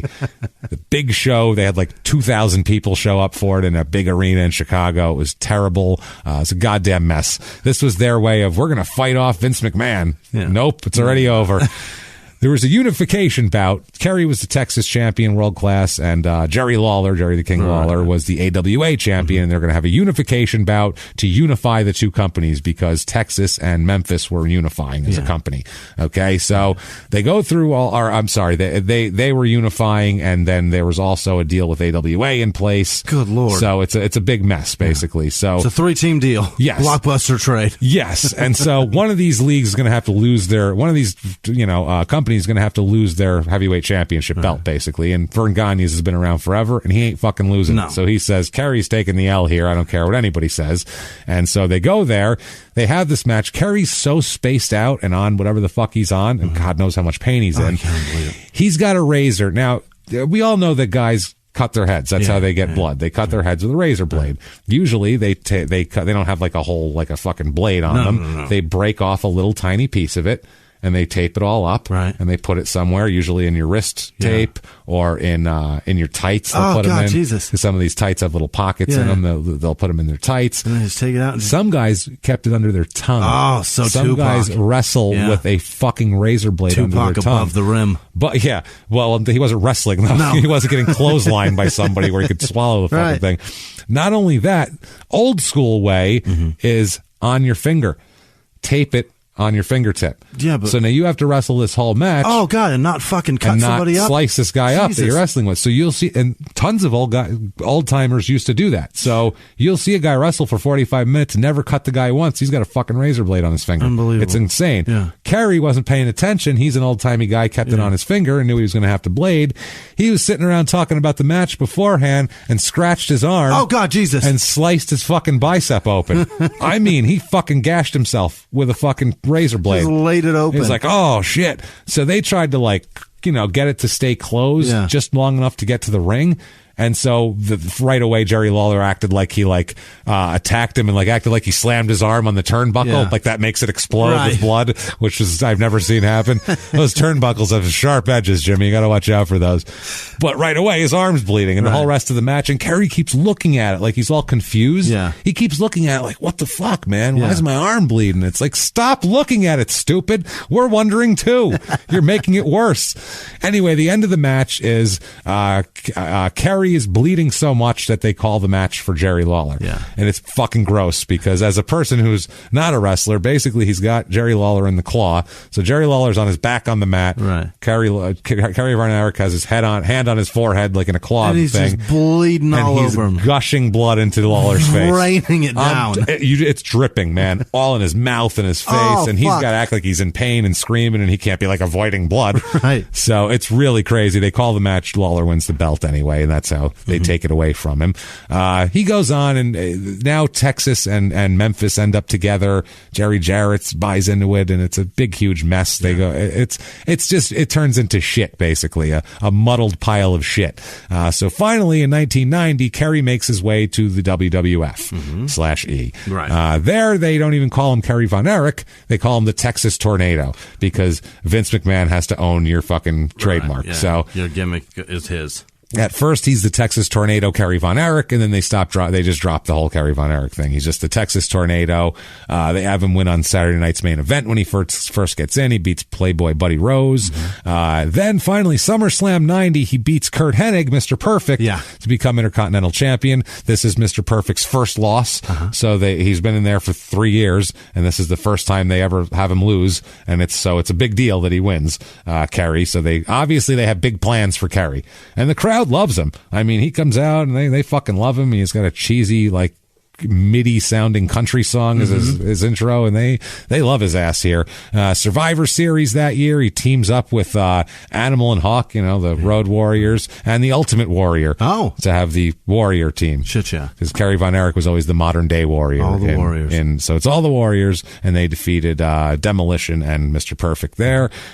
So he loses the Intercontinental title back to Mr. Perfect at some point here. Now, Kerry claims, I don't know how true this is, but Kerry claims that while he was in New York, he worked a show and then saw a guy rob a woman, and then Kerry apparently clotheslined him and while he tried to run away. Hero. Yeah, he was just standing there like, what happened? Just like stuck his arm out and jacked the guy and was like, here's your purse back. They were like, are you a little melty? Yeah. Asthma sperm? Is that what happened to your face there, sir? What happened to you? So we don't know if that's true or not. That's what he claimed. WrestleMania 7, he gets to participate in a WrestleMania, which is pretty awesome here. That's the one in LA that was a complete pile of shit that they had it booked for the LA Coliseum, and they sold 10,000 tickets in a 100,000 seat arena. No. And they went, we're going to the LA Sports Arena. They said it's terroristic threats because it was the Persian Gulf War. Like, we can't secure that building. Okay, right. Sure. I'm sure it would be hard, but also you need to sell 100,000 tickets. So, he beats Dino Bravo, who was eventually shot to death in his own home by gangsters in Montreal. For real? For real, yeah. Jesus. He was in with he was doing a bunch of shady shit, cigarette smuggling. Yeah, the big Montreal mafia there. And he was shot like 20 times in his living room. Over cigarettes. Over money. It was a warehouse full of cigarettes. That's a lot of cigarettes. That got busted and something happened and they blamed him for it, and he ended up getting murdered. Murdered up pretty good. Now, he continues in the WWE and is pretty good star while he's there. September 12th, 1991, little brother Chris, calls up Kevin and is not feeling very well. He's very despondent. He's sad and everything. So Kevin talks to him a little bit. About 9 p.m. that night, Kevin and Doris find Chris about 150 yards away from the house. He shot himself in the head with a 9mm. Shit. 66.6% of these babies are dead. All dead. And he was apparently still alive when they found him.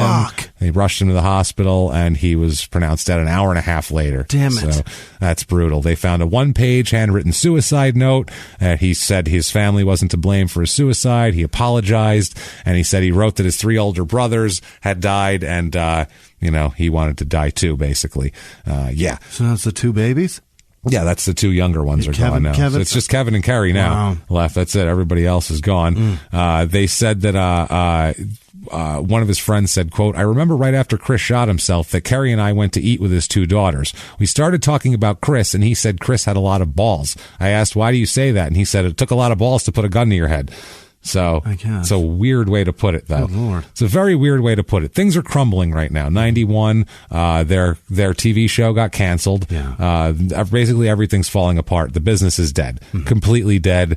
And at this point, Kevin and Kerry, who are now 33 and 31, or 33 and 30, sue Jerry Jarrett, who's the owner of Tennessee, alleging fraud, conspiracy, and breach of contract. For all this, they say that Jared took money from basically he was skimming off the top while they were partners for the last 2 years, not leaving the Von Erichs with shit, basically. And Kevin says, quote, first my brother David gets kicked in the stomach and dies, and then Mike, and then Kerry's terrible accident, and now all this. It really galls me that people can try to get away with this kind of trickery and deception. So there's that. Kerry continues in Survivor Series. He teams up with Hacksaw Jim Duggan, Sergeant Slaughter, and Tito Santana. That's quite the crew there to beat the Iron Sheik, Hercules, Skinner, and the Berserker, which was a terrible team. This is when Kerry starts missing WWE events because his drug use is so out of control. He starts missing missing his bookings. I mean, as we know, as comedians, you can't miss your bookings. No. People buy tickets to see you. You have to go. Right. That's all there is to it. You get there. Contractually obligated. You fucking get there. Right. So yeah, he's in the Royal Rumble in 92. He gets eliminated here. February 8th, 1992. Kerry is in an Eckerd drugstore in Texas. Eckerd Drugs. Yeah, it's like Osco. Yeah, he's arrested there for falsifying prescriptions. Oh no. He's that deep. He's also, not only is he arrested there, it's not just that one. This is apparently, they attract him to this one because he had done it all week long and all different. There's charges from basically, it's February 5th, 6th, 7th, 8th, all different stores. He had been just loading up on prescriptions the last few days, going to all different places every day, getting as much shit as he could, falsifying prescriptions. So he's finally busted at this Eckerd's, and he's released on bond, and Fritz announces that he's going to rehab. Kerry's got a problem. It's at this point that Fritz is like, look, he's had a drug problem since he got in a terrible car accident, has foot mangled and fused. He's in a lot of pain, and he's trying to manage the pain. And at this point, people are like, yeah, all right, that makes sense. And people are, it makes sense. So he's trying to play he can't deny it anymore. This is on the news. He's out of his control. He can't get the cops to lose the evidence. This is a big deal. So yeah, all they can say is he's going to rehab. And so he goes to rehab, and he's in rehab, and he's sitting there, and he doesn't know what the fuck to do with himself. Can you imagine this? I mean, he's been a blessed golden child his whole life, and now he's sitting in rehab with everybody kind of making fun of him, and he's just sitting there, and he gets up. And the problem with the rehab too is you'd think they'd send him to a nice facility, but they don't even send him somewhere nice. Like, I think it's like a tough Texas love kind of facility. Like, like a Maury boot camp one. You're gonna go there, and you're gonna kick that habit. That's how it's gonna go now. And he goes there, and even the fucking toilets don't work right. Which is, I mean, Jesus Christ, you'd think the plumbing would work right. They're so glad they have to call a plumber, and one comes. It's Paul Calhoun, shit pipe enthusiast, and he says,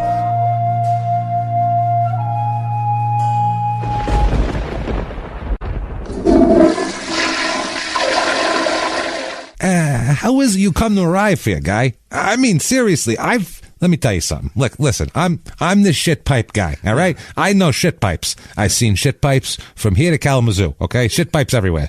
Everywhere's with the shit pipes. I don't think I've ever quite seen a shit pipe as clogged as the one you got right now. I found a foot in it. That's how clogged it was. It was clogged with a foot. How am I supposed to get that out of there? How you expect your shit to go down when there's a goddamn foot in there? There's a foot, a big bag of pills. I can't get anything down there. What's happening with you? I don't know what's going on. It's a goddamn mess. Straighten out. What's wrong with you? You fucking bastard. Straighten out. Quit being a bum. You want your mother to be sad? How many kids she got left, you son of a bitch? Get the hell out of here. I'm going to plunge this and I'll be on my way. All right, have a good one. Right. And poof, in a puff of shit and pipes, he's gone. Kerry thought he was confused before. Yeah. Now he's like, what did I take? Exactly. Maybe I do still have a foot. Maybe I do still have a foot, and I just don't see it because I saw that man.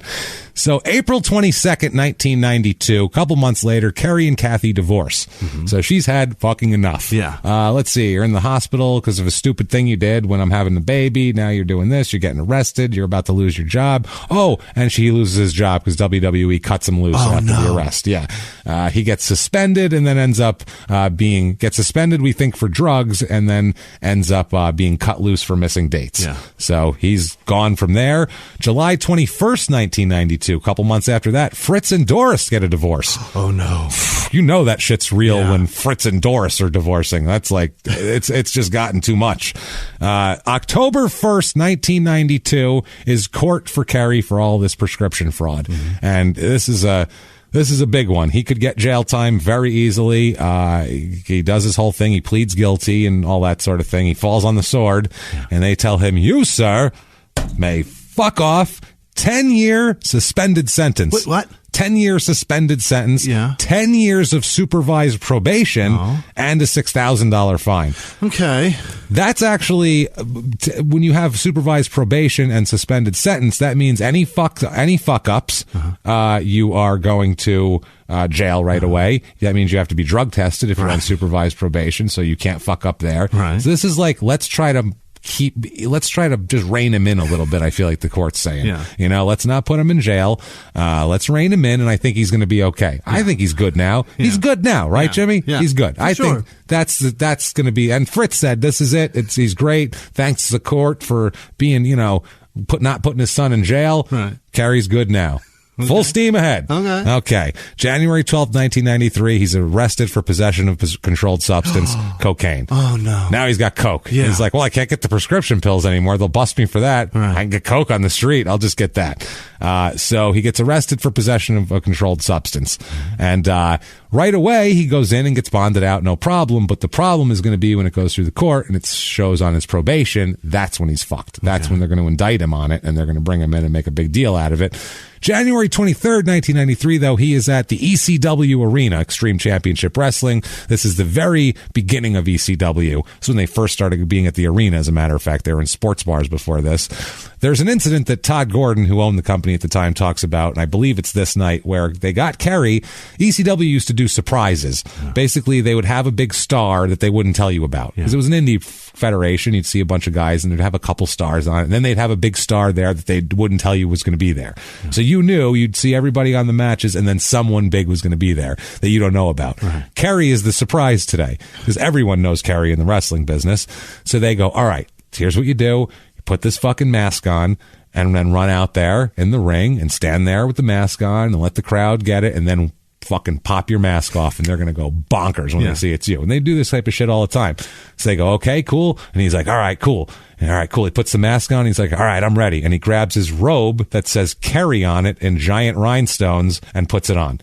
And the guy goes, okay, Kerry, you're a surprise. You have a robe on that says Kerry in giant glittery letters. I think they're going to know it's you. What do you think, buddy? It's the robe you've been wearing since 87. We all have seen it. We all know it's you. So maybe leave the robe back here, put the mask on, do that. Okay, you got 5 minutes. He's like, cool. Yeah. Well, I was thinking, duh. Takes the robe off. Fucking stupid, right? Yeah. I'm sorry. I wasn't thinking. I'm spacing it out. 5 minutes later, it's his time. They cue him. He runs out. Fucking robe on. Kerry on the back.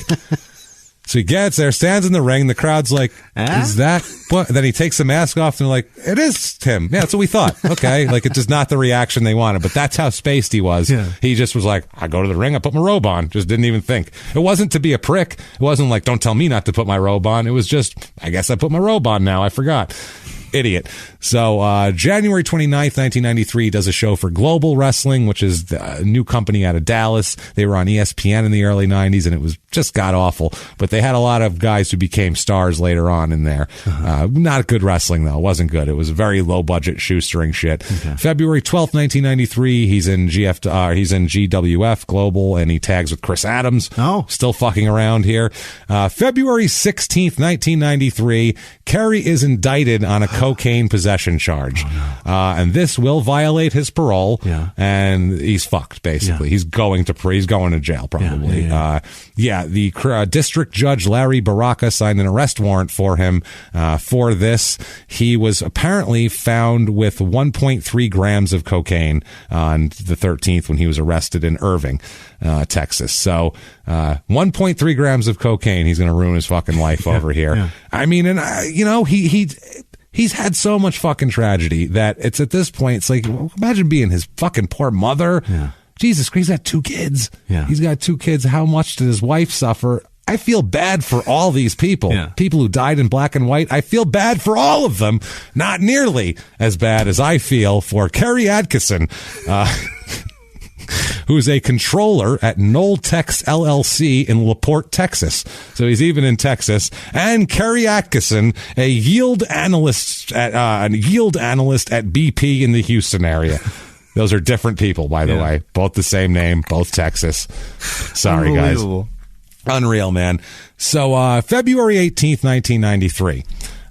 Kerry comes over to his parents' house, and this is right after he's got the 2 days before they said he's going to be indicted and he's going to go back to jail. Just got fired from the WWE. His wife divorced him. His parents are divorced. Bit of a mess. Yeah. Shit pipes fucking impacted hard. He hasn't been home for about 2 weeks at his dad's house, and his dad sees him, Jack there, Fritz. I guess Kerry showed up and hugged his father and said, I love you, Dad. which is not normal. He just normally doesn't do that stuff. And Fritz said, something seemed a little weird with him, whatever. But Kerry said he wanted to go out in the pasture. He said, I'm going to take your Jeep out to the pasture. He goes, quote, I'm just going to go back and find a quiet spot. I need to do some thinking. And Jack knows that he's got a lot of issues, so he's like, if anybody needs to do some thinking, it's Kerry. You know what I mean? So I'll let him go out there. What Jack doesn't know, what Fritz here does not know, is that before he went out to the pasture, Kerry went into the house and grabbed the 44 Magnum that Kerry bought for Fritz last Christmas that he had in his closet. He grabbed that and took it with him. And so after a while, some time goes by, and Fritz gets worried because Kerry had to pick his daughters up from school, and it was 2:15, and he knew he had about an hour. He had to get the kids, so he said, quote, I found the Jeep empty. Oh, no. Is what he said. Then he said he went a little further in, and he found Kerry partially hidden in some blackberry vine thickets. Oh, no. On the ranch with a self-inflicted 44 caliber gunshot wound to the chest. There, dead. Obviously, he was supposed to wrestle that night, actually, for Global, and not going to show up. The wrestler he was wrestling that night, Angel of Death. Oh no! How weird is that? That is bizarre. That's very strange. So he's dead from that. This is, at this point, they go to Fritz for quotes in the paper, and he's just like, what do you say? Yeah. I don't know. I got one left. Yeah. I got one fucking left here. He said, quote, no one knew. It was extremely painful at first. Kerry had a drug problem since the accident, and nobody was ever about to tell why. Fellas might think he was weaker. They said he didn't want to tell anybody about his leg and his drug problem because he thought people would think he was weak. So apparently he had been despondent recently because of everything, and his wife, Kathy, apparently had removed all the guns from his residence recently because of his behavior. So she knew. She was worried about him. And Fritz said, quote, Kerry could never learn to cope with the loss of any of his brothers, because when one in the family does it, it makes it a whole lot easier for another to do it. We learned that the hard way. They said he was always in pain walking on that foot. He just couldn't see over the hill. It piled up so high. That's what his dad said. And that's what it is. The judge, who was handling his case, he said, quote, it's very sad. I feel sorry for him as well as his family. I think it was very selfish of him. Then he says, it's a shame. It's sad. It's very sad. I really sympathize with his family. He's obviously a very weak man. He took the coward's way out. Jesus Christ. He said, my heart just kind of sank, killing yourself over this. He said that he may or may not have gone to prison for the drug charge. If it was automatic, we wouldn't have had any reason for a hearing. So he's like, we didn't know. He would have gone to jail, but he might have gone for a year, 6 months or something like that. Right. You can come back from it. You're 33. Fucking, you can come back from a lot at 33. Sure. You're very resilient. Nothing needs to shoot yourself with a 44. I would say nothing causes that. And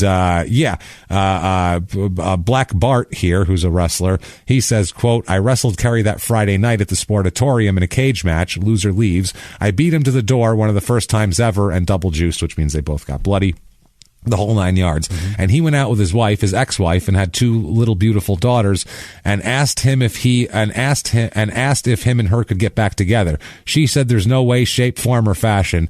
So he wrote on a napkin on the table that, quote, tomorrow I walk with my brothers. That's what he said. He apparently wrote that in the locker room on a napkin, and the next morning he went out to the ranch and shot himself. So he was just very calm about it. He knew what he was doing. Planned it. Yeah, it was over. Yeah, he said. He said it. For a little graphic shit, he shot himself with a 44, and it basically blew out a huge hole in his back. Huge. They said it was basically the size of a basketball. The exit wound, which is fucking horrible. Took all of his insides out. So Kerry's dead. Whole family. So now one little Indian. One little Indian here. That's all there is to it. The autopsy is done later on. Obviously, the cause of death is no surprise. Giant hole in you. But the toxicology is a different case. They do find cocaine in his system and a blood alcohol level of 0.10. Okay. So he went out, 0.10, got himself loose. That's enough to feel loose. Yeah. And he went out, got himself loose, took some did some coke, got himself up a little, and did this up, man. So fucking brutal, man. Just brutal altogether. March 16th, 2009.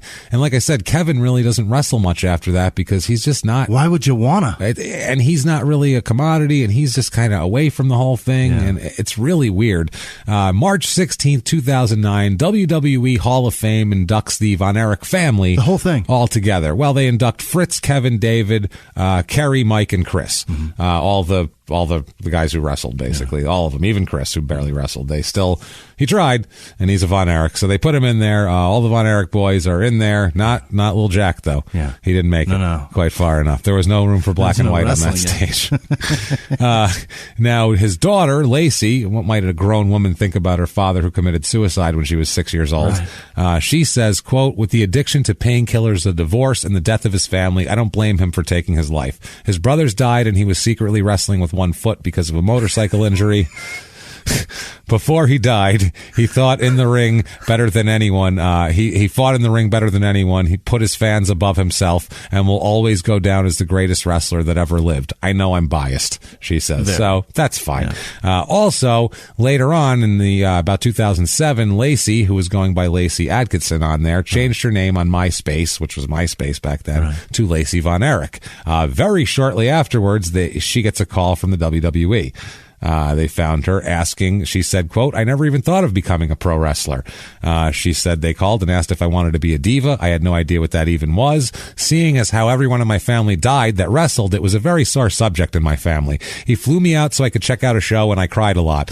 Even though the show was very different than when I was young at the Sportatorium in Dallas, the smell of the Bengay and seeing the guys taping up their wrists, it reminded me of being in the locker room as a child. I signed a contract to wrestle that night. Wow. So she ends up literally because of MySpace. Because of MySpace. So she ends up, she doesn't last long there because they put her in Florida, and I guess her family lived in her husband lived in California, so it was difficult. She had kids. It only took a little bit for her to quit. She quit that, and she ended up being with TNA later on for many years and all that sort of thing. So, that went on. Now, Kerry is buried here in Denton, in Dallas here, Grove Hill Memorial Park in Dallas, Hilltop section near lot 535. Right. In case anybody wants to go say hi to Kerry. All of them except for half of his back and a foot. Yeah, and, most of him is there. Put it that way.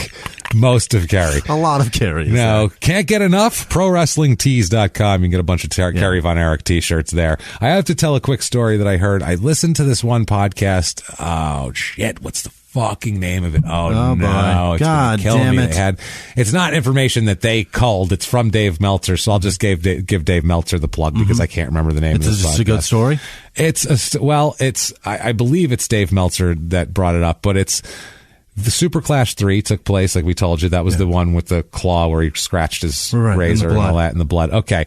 Kerry, it's in Illinois, and there's an old statute that says basically you can't wrestle or box if you're an amputee. Yeah. Because wrestling and boxing are in the same rules. Right. Back they didn't modernize it yet. Because then you probably got blood and you could have hepatitis. So Vince McMahon said, in a fucking effort to get their show, to ruin this person's show, even though it was no one cared, no one was showing up. He wanted to drive it further into the dirt. What he did allegedly here, apparently, was, Jesus Christ, he went to the State Athletic Commission and found some fucking medical form on Kerry about him not having a foot to try to get them to not let Kerry wrestle because he had no foot. Unbelievable. That's what they were trying to fucking do, to try to fucking screw Vern Gagne and screw all these. I thought Vince, it was like, you dick. That's amazing. Wow. That's amazingly bad. Apparently, the final ruling was that he's been wrestling and has had no problem, so it's fine, basically.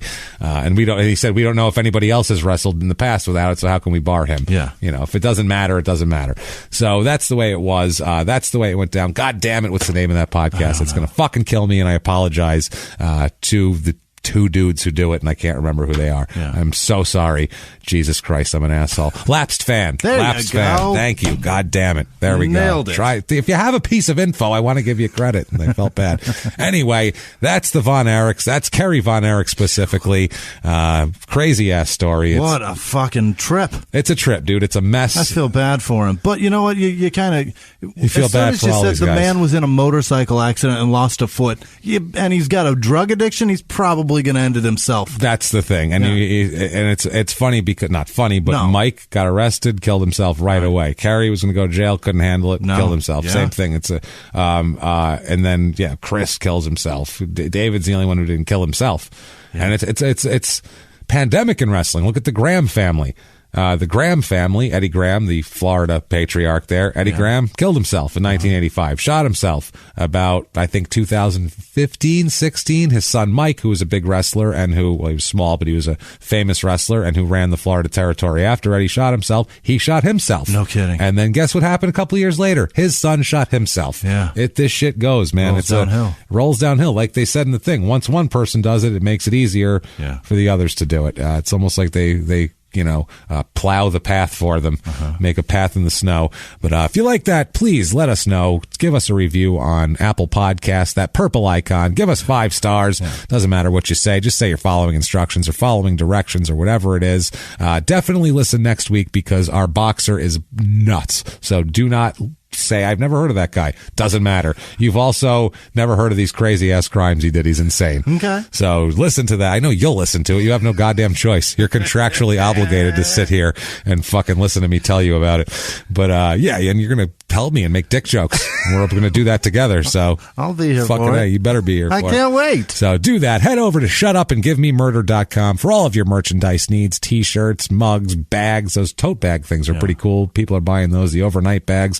All sorts of new designs and everything up all the time. Get your tickets to live shows, Small Town Murder Live, for the rest of the year. A lot of them are selling out. I got to be honest with you. Not a lot left in terms of that. This weekend, we're going to be in San Diego and LA. San Diego sold out. LA, few tickets left. So if you want to go see us in LA this weekend on Saturday night, get those tickets right now because they're really going fast. And for the rest of the year, there's only a few left. I think DC, Philly, we have a few left. Chicago, a couple left, and that's in December. And then really, besides that, I think maybe Charlotte has a few left. Atlanta, everything else is pretty much sold out. So come check us out there. Do everything like that. Buy your merchandise. Follow us on social media at Crime and Sports on Twitter and Facebook. We're at Small Town Murder on Instagram. We put everything on that page to make it easier there. Everything like that. If you want to be a producer, if you want to be a hero of ours, and goddamn it, these people are our heroes. They keep this going, and I'll make an announcement during it. But Jimmie, tell me about these people because I love them and I need to hear their names. This week's executive producers are Yeehaw, I guess. Woohoo! Bang, bang, pew, pew. Ellie Comack, she's in Houston. She's going to come to the show. Can't wait to see you, Ellie. Wow. Shauna, Tommy Craig, Chrissy Ann Castaldi, and Taylor Seaman. Ugh. I'm so sorry, Taylor. Sorry, Taylor. You're not an ick, Taylor. No, you're anything but ick. I was exciid because I recognized what I wrote. It loud and clear.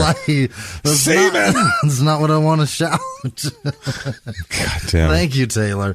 God damn it. Okay, Miranda Hurt, Heather Cotton. Hold on, quick. Yes. Before you go on, I just have to say, you guys are so fucking awesome. You know what I got this week, Jimmie? What'd you do? I got health insurance. Yeah! I can get sick and go to the doctor and I won't die now. So that is because of you guys. As you know, that was my goal. Thank you guys so much for making that a reality. We both got health insurance. Sarah and I both have it now, and we're so excited. You have a laminated card with your name on it where I can literally go to the doctor now. And it's like, it's good because I work like 80 hours a week. I should probably have some kind of health insurance. Unbelievable. You guys gave James a life and a career. Thank you guys so fucking much for everything. And now you're going to have this show because if he gets sick, he gets penicillin. That's amazing. Thank you.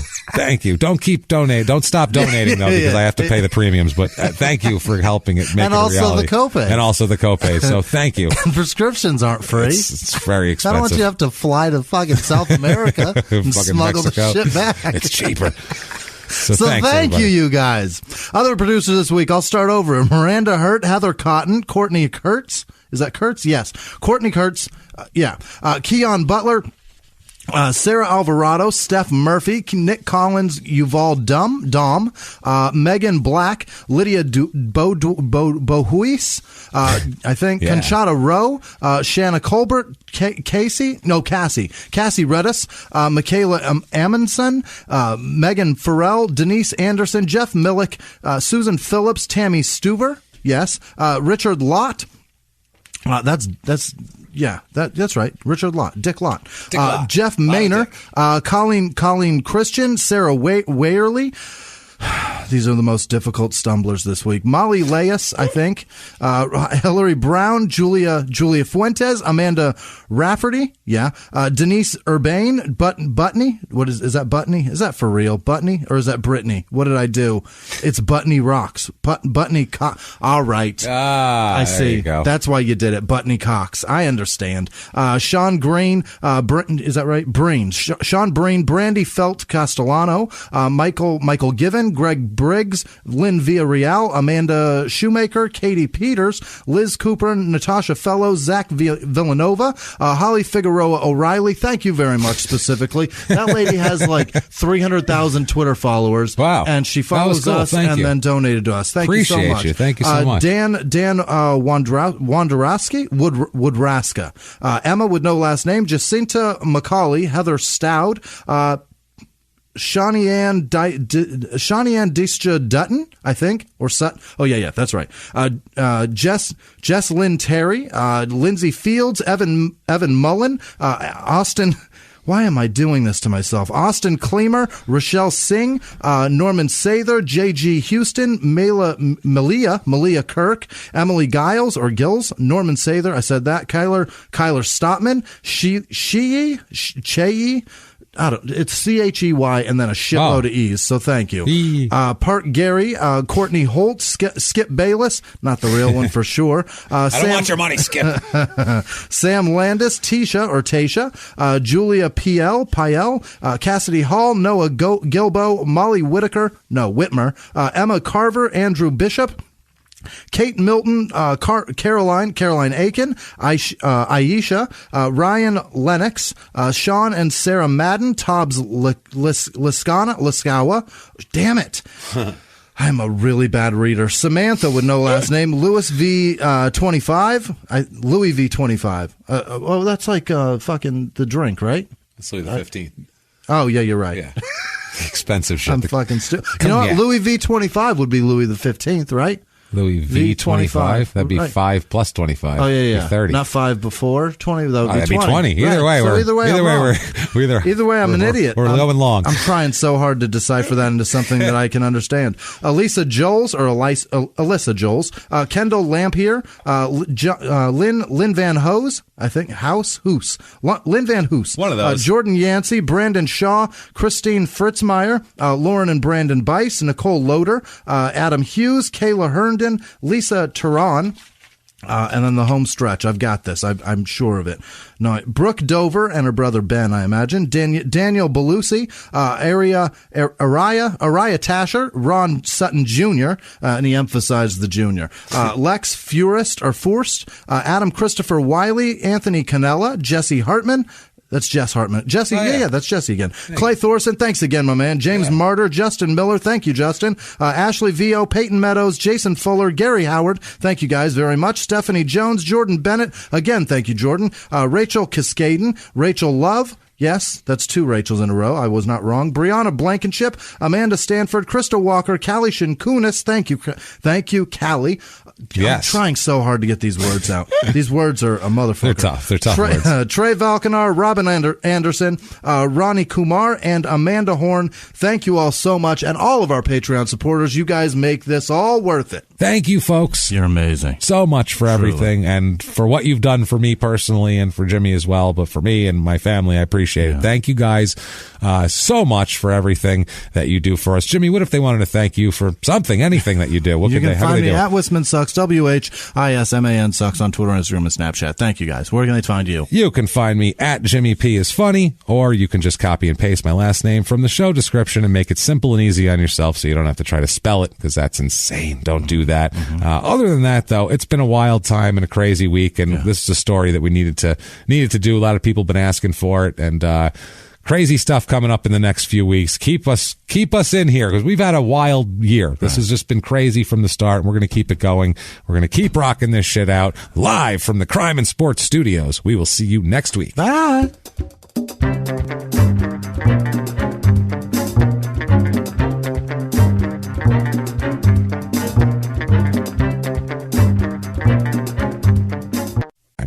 If you like crime and sports, you can listen early and ad-free now by joining Wondery Plus in the Wondery app or on Apple Podcasts. Prime members can listen early and ad-free on Amazon Music. Before you go, tell us about yourself by filling out a short survey at Wondery.com/survey. A few miles from the glass spires of Midtown Atlanta lies the South River Forest. In 2021 and 2022, the woods became a home to activists from all over the country who gathered to stop the nearby construction of a massive new police training facility, nicknamed Cop City. At approximately 9 o'clock this morning, as law enforcement was moving through various sectors of the property, an individual, without warning, shot a Georgia State Patrol trooper.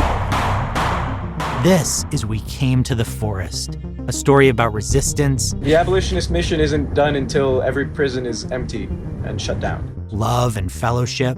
It was probably the happiest I've ever been in my life. And the lengths we'll go to protect the things we hold closest to our hearts. Follow We Came to the Forest on the Wondery app or wherever you get your podcasts. You can binge all episodes of We Came to the Forest early and ad-free right now by joining Wondery Plus.